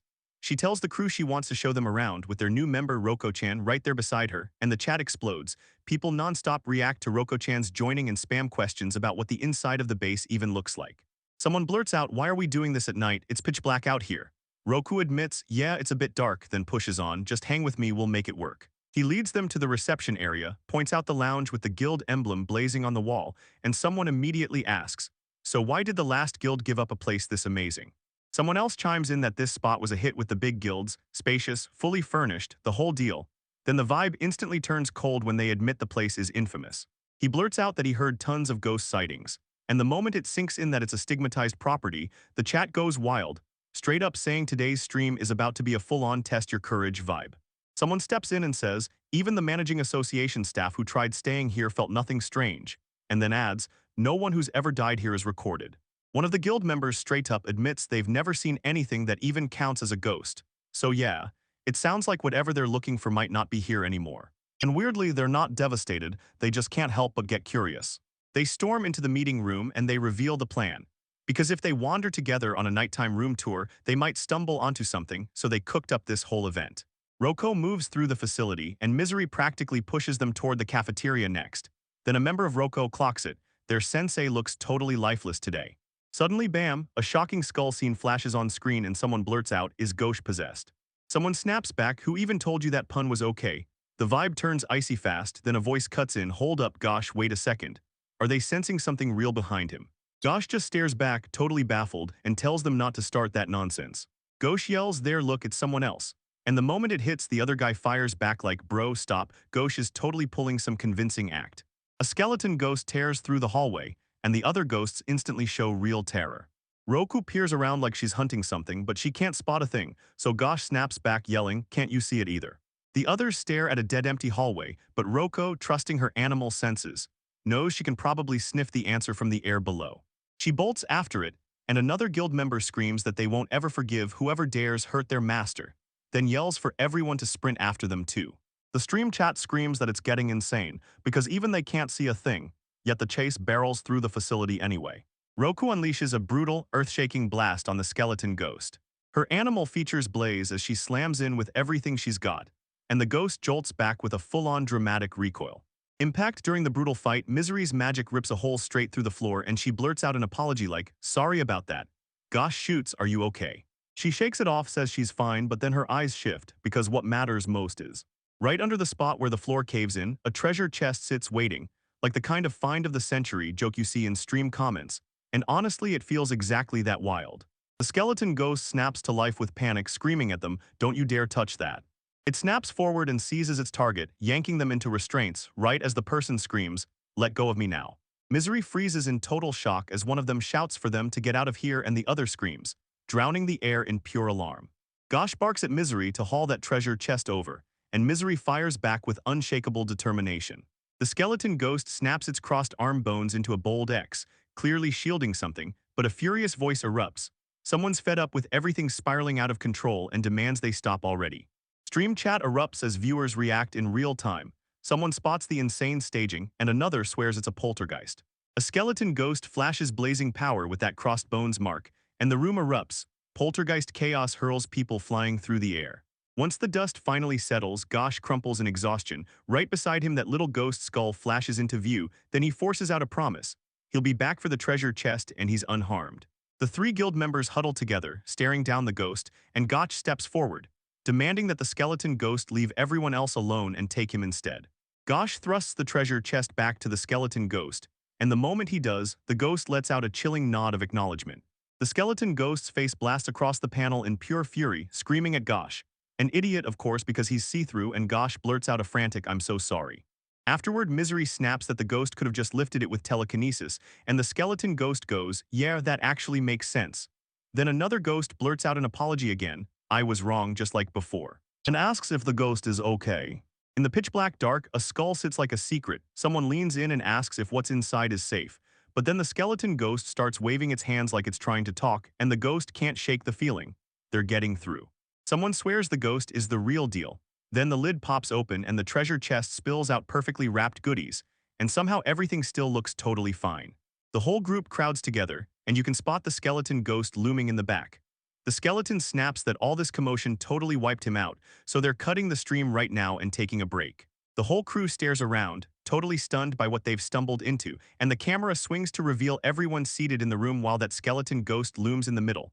Then it declares, I'm the one who lives here, and challenges them, got any questions? What? Rocco leans in, staring hard at every inch of what's inside the treasure chest, then blurts out, so what is this treasure supposed to be? And the skeleton ghost grins, explaining it's the loot it has collected, including an adventurer's costume and a pair of children's block shoes. The skeleton ghost lifts a lantern and blurts out what's going on. Ever since it accidentally died, it's been standing watch over the treasure so no one can swipe it. One guild member groans about how it's always the same, like every guild somehow ends up with someone who reads situations too well. Then someone asks, so that means the past tenants all ran into this ghost too. Misery snaps that she's been missing it all this time. The ghost's been lurking in their lives, and admits she got sidetracked by the stream and didn't even notice, while someone else calls out how messed up it is that the ghost watched in silence all along. The ghost only gives a flat yes, and Misery's rage boils as the skeleton ghost fires back, and you digging through my gossip-filled streams? That's pretty bad too. The skeleton ghost hisses that Misery should be ashamed, then casually admits it wants nothing to do with human women, and Misery and Roko both whip around in shock at the word human. The skeleton ghost practically bursts with excitement and tells Roko, you're exactly right. Then it points out that this person is probably a beastman, and the ghost is over the moon about it. Roko might even score some treasure. because it's buzzing to meet a beastman again, calling it a miracle even though that ghost can't leave the barracks. A guild member blurts that the ghost is practically giving everything away. Then the ghost even lifts a hand to offer it, only for a character to snap back that they can't possibly take something that valuable. Gosh snaps that Roko will head home sooner or later, so why not deliver this straight to her family first? Roko straight up asks, what's the ghost's family name? The camera slams into the skeleton ghost's hollow face and empty eye sockets. Roku nods like he gets it, and the ghost admits it lost its memories when it died, swearing it'll come back and tell them the moment it remembers again. That skeleton ghost lifts a sake bottle and asks to hand it to old man Yajiri once it's aged a bit more, and Roko fires back. So grandpa just doesn't drink. The ghost blurted that old man Yajiri used to chug sake nonstop, then it told him to hang tight, because it would go find him some truly great stuff. The skeleton ghost shoots a warning straight at Misery, don't you dare sip that stuff. Misery promises she'll be careful, and right then, Yajiri blurts out that their backs have suddenly started getting worse. Gosh snaps into confusion, shooting a worried look at the bad back question, and just as the guild members start to take notice, old man Yajiri strides in. Someone yells, Yajiri.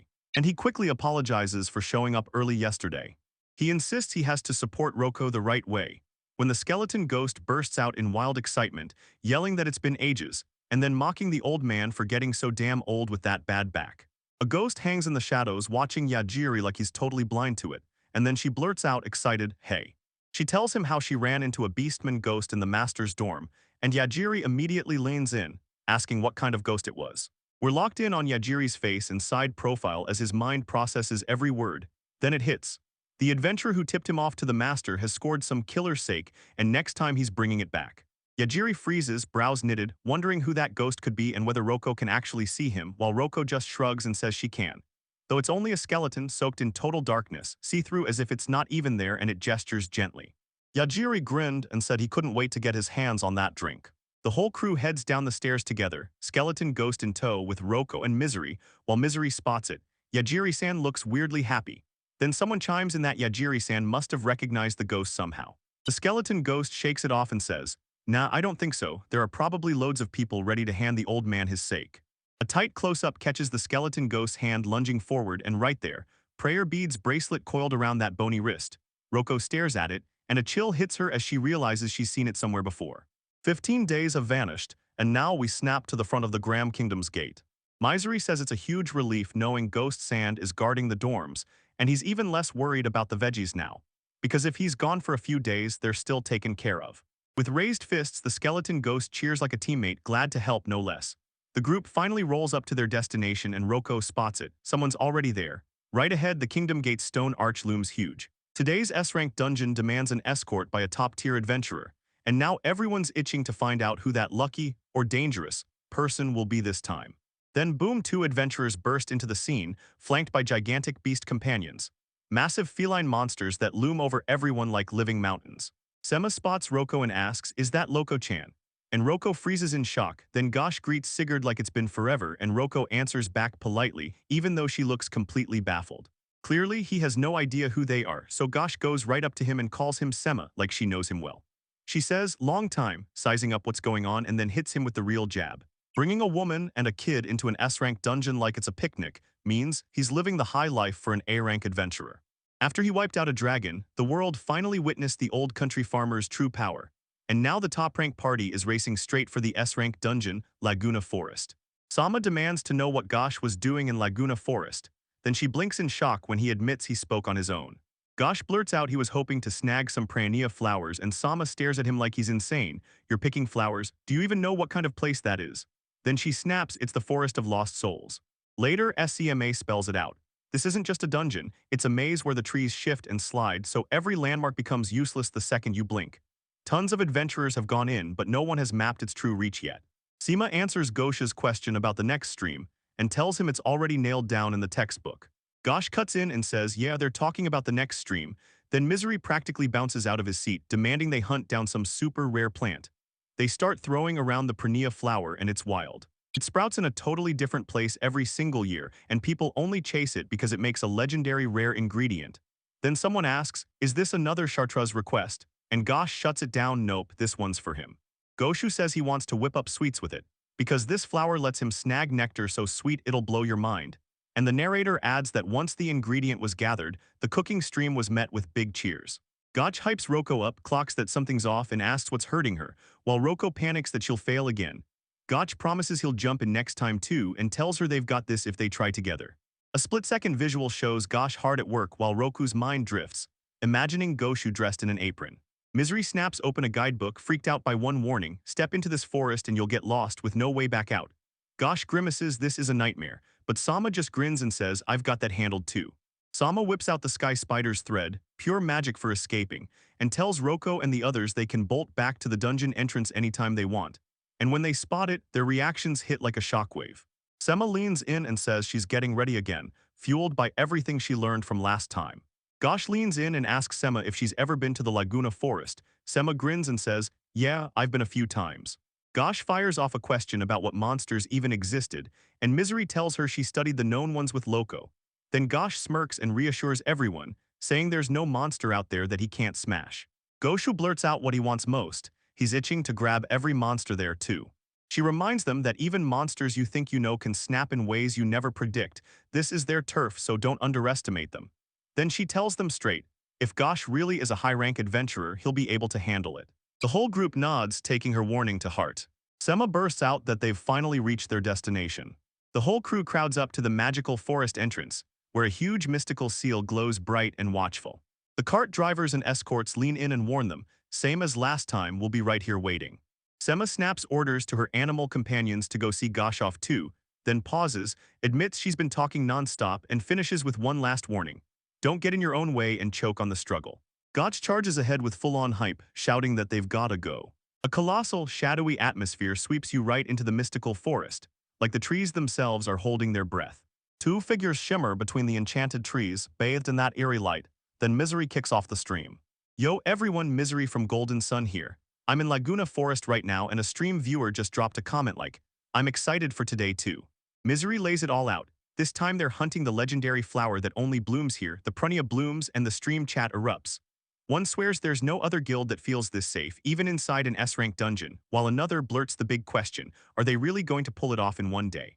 Either Misery or a party member bursts with excitement and spots a treasure chest already waiting. Misery flips the treasure chest find into a full-blown quiz, begging streamers to guess what's inside while the chat huddles together and lands on one terrifying answer. It's a mimic. One viewer swears other adventurers must have already snatched every last thing, and Misery beams as they chew up every wild theory. Misery drops her theory that this empty chest everyone ignored is actually stuffed with treasure. Then she leans in and asks what the real answer is, while Ghosh warns, don't get too comfortable, it could be a mimic. He blares a warning. Then the trap erupts with violent force as Gosh and Roko spring into action, the dramatic aftermath exploding into chaos while everyone scatters and tumbles from the triggered snare. A stream viewer blurts out that they don't hate the attitude, then someone else fires back, are they really saying this right now? Misery finally cracks and admits, Mr. Mimic was 100% right. The camera pulls wide and the forest floor is littered with debris, showing exactly what went down. Gosh stares at a fruit he's never laid eyes on. Goshu spots a few familiar vegetables and Roko notices Master's got this. I'm actually having fun glow all over him. Gotch stares off into the wild, swept up in a wave of nostalgia, like the trees are whispering, home. Then he can't help but wonder if everyone back in the village is doing okay. Rocco suddenly lets out a sharp cry of alarm. The story jumps to the forest floor and spiderwebs stretch everywhere. So when the character spots them, panic hits and they blurt out an alarm about the webs. As soon as the danger hits, you can see the panic explode, movement, struggle, everything. Roko and Gosh jerk into action with pure shock, and the massive dramatic effects make the threat feel unavoidable. A stream viewer spots the danger instantly and realizes it's a B-rank devil plant. A gigantic plant monster finally bursts into view, and it looks terrifying from every angle. Roko's fierce, determined stare screams, I'm not done yet, as she hangs over danger, fighting for her life amid the plant's attack. Hard action shots, desperate struggle, and grim reaction shots that make it clear this situation is getting deadly fast. Stream viewers erupt, calling it an insane escape, then someone yells at Misery to hurry up. Misery is in total misery as that massive escape showdown kicks off in full chaos. Has she staged it, or is it the real deal? And right then, as the danger closes in, Misery screams for help. A spiky plant creature lunges into a chilling, menacing close-up. That huge spiky monster doesn't back off. It looms like a nightmare with the threat still hanging in the air. And Gosh snaps to attention, shouting his technique and declaring the Four Gods origin stream. His hand shoots up the moment the technique ignites, and the big action sequence explodes across the panels as the power keeps surging, punches landing harder and harder impact after impact, until it all peaks in the climax, and then Gosh screams the final technique. Ascension asterisk. Just as the danger finally hits its breaking point and gets shut down, Gosh snaps to Misery. Keep that sword out. She never knows when a monster's about to spring from the shadows, and Misery can't help but apologize for. Because of her earlier carelessness, stream viewers suddenly notice Loco-chan staring right at it. Some even whisper that he might have messed up on purpose, while Roko and Goshu just watch the whole thing unfold. Floods of stream comments explode in. People are screaming that the monsters are way too brutal for normal viewers to ever reach this place. At home, streaming lets you soak it all in, and Gosh and Roko keep pushing forward while a viewer swears Gosh is unstoppable, so everyone can kick back and enjoy the scenery. Meanwhile, Misery fires up the stream with 137,579 viewers locked in. Gasu rages because he swears he's grabbed loads of Pernilla flowers, yet the real one is nowhere to be found. Then he demands to know if this forest has any open space left. Gosho points out that the flowers soak up the sunlight and stockpile sweet nectar, and then he admits his own limits. Unless he can fly, he's not going to reach them. Roku blurts that she wants the master to just fly her there, but Gosh shuts it down. He swears he can't risk anything that dangerous. Goshu launches into the air with dramatic flair, flying straight to the clearing to check it himself, and Gosh blurts, "What's wrong?" with real worry. Misery's getting hit by something, every little sting won't let up, and then Roko yells for Gosh to come over. Gosh pinpoints the danger. Laguna goblins and Laguna mushrooms are closing in. A tight close-up locks onto those menacing eyes. Gosh's stomach drops as he realizes what's happening, and he shouts that they're completely surrounded. Panel by panel, the party snaps into action as the threat hits, while one stream viewer swears it looked like a false alarm at first. Then Gosh lunges in with pure grit, firing back. So what am I supposed to do when I'm getting attacked from every direction? What? The action sequence rips open his response to the assault. Gosh barks at Misery to duck low behind the big tree, and Misery obeys on the spot. Then Gosh snaps that Roko up there shouldn't stand a chance of landing a single arrow. Roko nods to the order, and Gosh snaps that if they keep charging like this, they're headed for a crushing loss. So he hammers out a plan to wipe out those far-off monsters in one single move. The moment everyone clocks the unexpected twist, confusion explodes across the group. Surprise hits from every angle, and Gosh can't stop looking worried. Goshu barrels toward them and demands, "What's wrong with both of you?" Visual chaos erupts across the party, and Misery's heart sinks with regret. She realizes too late she should have seen Roko's escape coming. A huge wide shot slams into view, poisoned party members crumpled by a cart piled with mushrooms. Goshu recoils in pure horror as he spots mushroom spores all over them, and he snaps that those poisons wreck your stamina, making every step feel heavier. But the Laguna goblins don't get slowed, so they'll be here any moment. Misery's worried face screams how bad it's gotten, and the narration, or that Gasu, presses them with the question, what are they going to do next? Panic hits the stream hard. One viewer screams for Gosh and Missouri to wake up, while another spots that Roko's gone from the frame but insists she'll show up. Then the recap confirms the truth. Both Gosh and Missouri are completely frozen by the monster's poison, so rescue them now. Gosh's brain spins 100 plans at once, then it clicks. They've got to bolt using the Heavenly Spider's thread, and if Roko can hold her breath for a moment, she might grab it from Missouri's bag. But here's the snag. Only Missouri knows how that escape item works. Gosh weighs it all and decides they can still make it. Roko decides to handle it, and outside the poison zone, Aubert shouts at SCMA in a panic, saying if they keep moving like this, everyone gets erased, and they've got to come help right now. But Sema stays stone cold, telling him in no uncertain terms, "Our job is to witness, not interfere, so when that party gets wiped out, that's all we're worth." Obert shouts Gosh get up. With sheer panic, and the moment Gosh hears it, he snaps into action and launches his counterattack.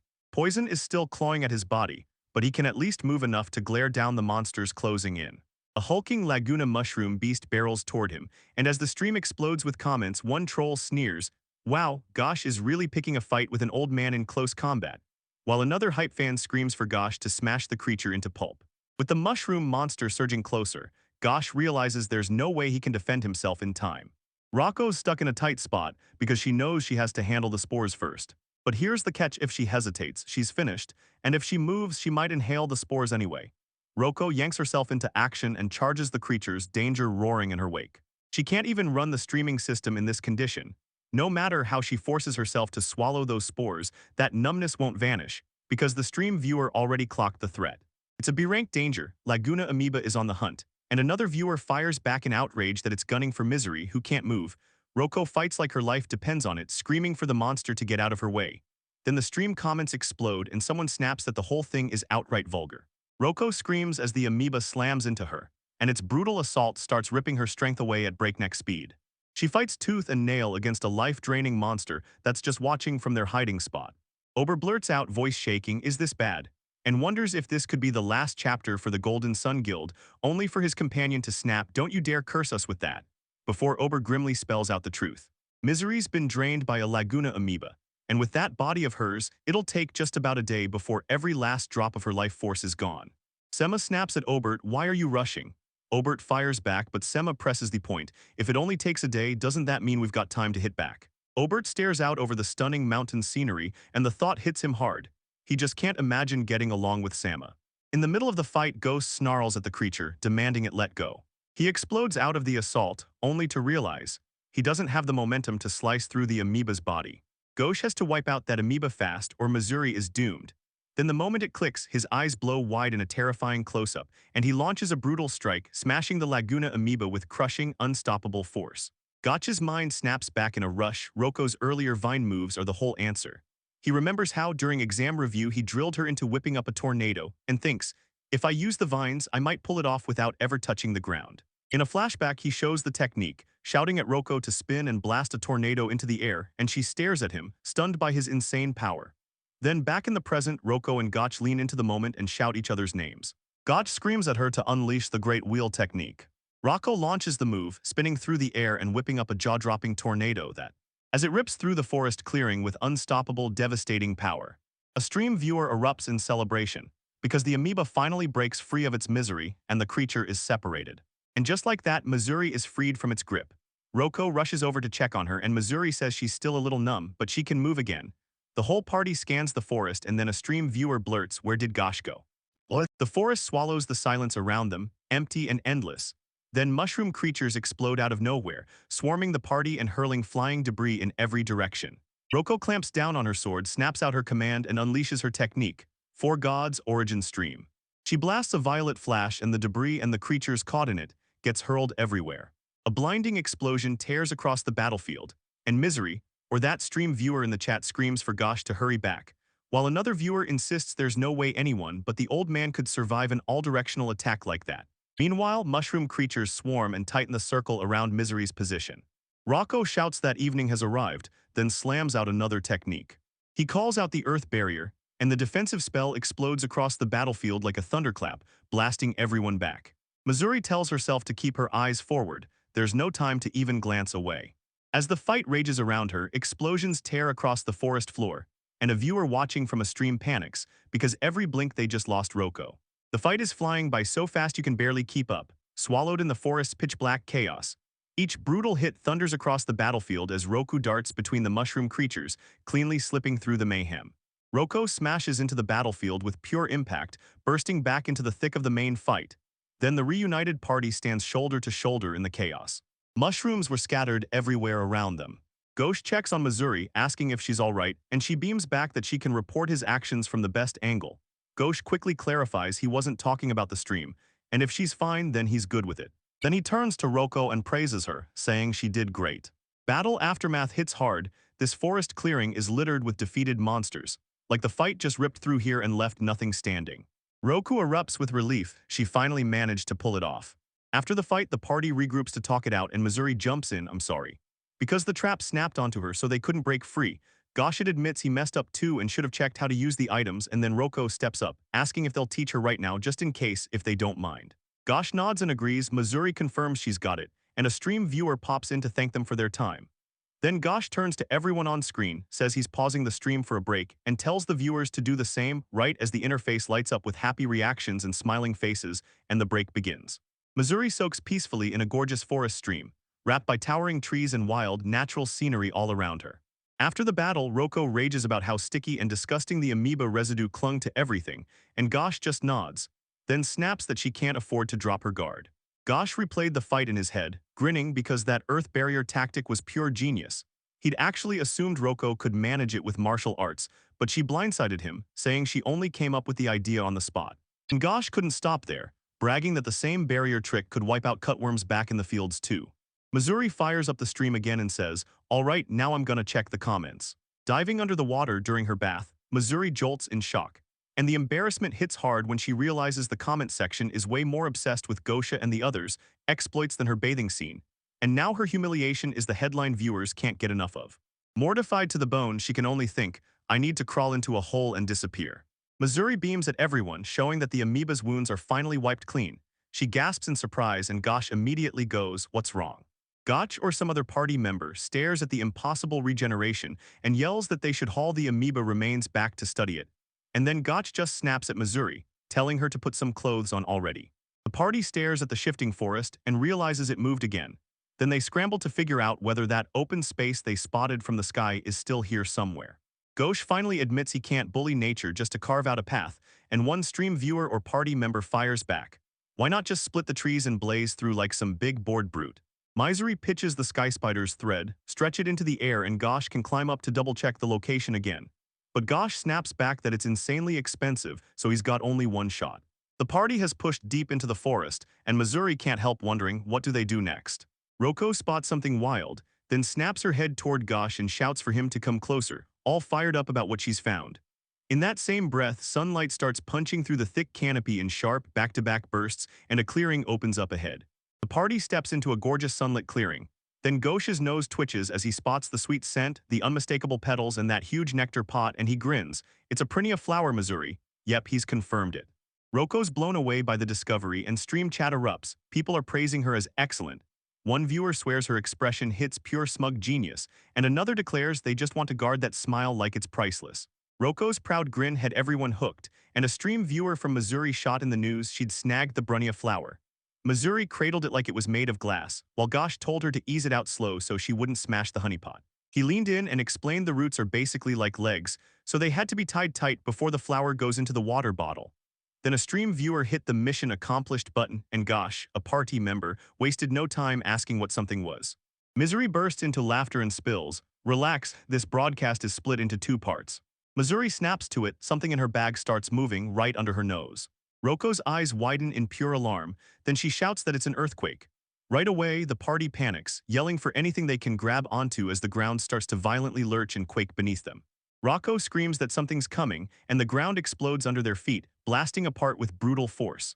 Gosh yells at Misery and Rocco to back off fast as the danger surges into the open. A colossal creature rips up from the earth and blasts the whole party into the air. And then, boom, it fully reveals the terrifying giant monster. A monstrous force tears up through the forest floor, and Gosh can barely scramble out of the way when the huge creature finally breaks fully free. He gasps in stunned terror, while Missouri stares with wide-eyed disbelief and blurts, "Why is this monster even here in the forest?" What? A colossal worm-like monster looms over the forest, its giant segmented body swallowing the trees in its shadow. Alright, that's the end of this video, guys, and yeah, it took forever to translate. We're a brand new channel, so please support us. Hit subscribe and let's jump into what happens next.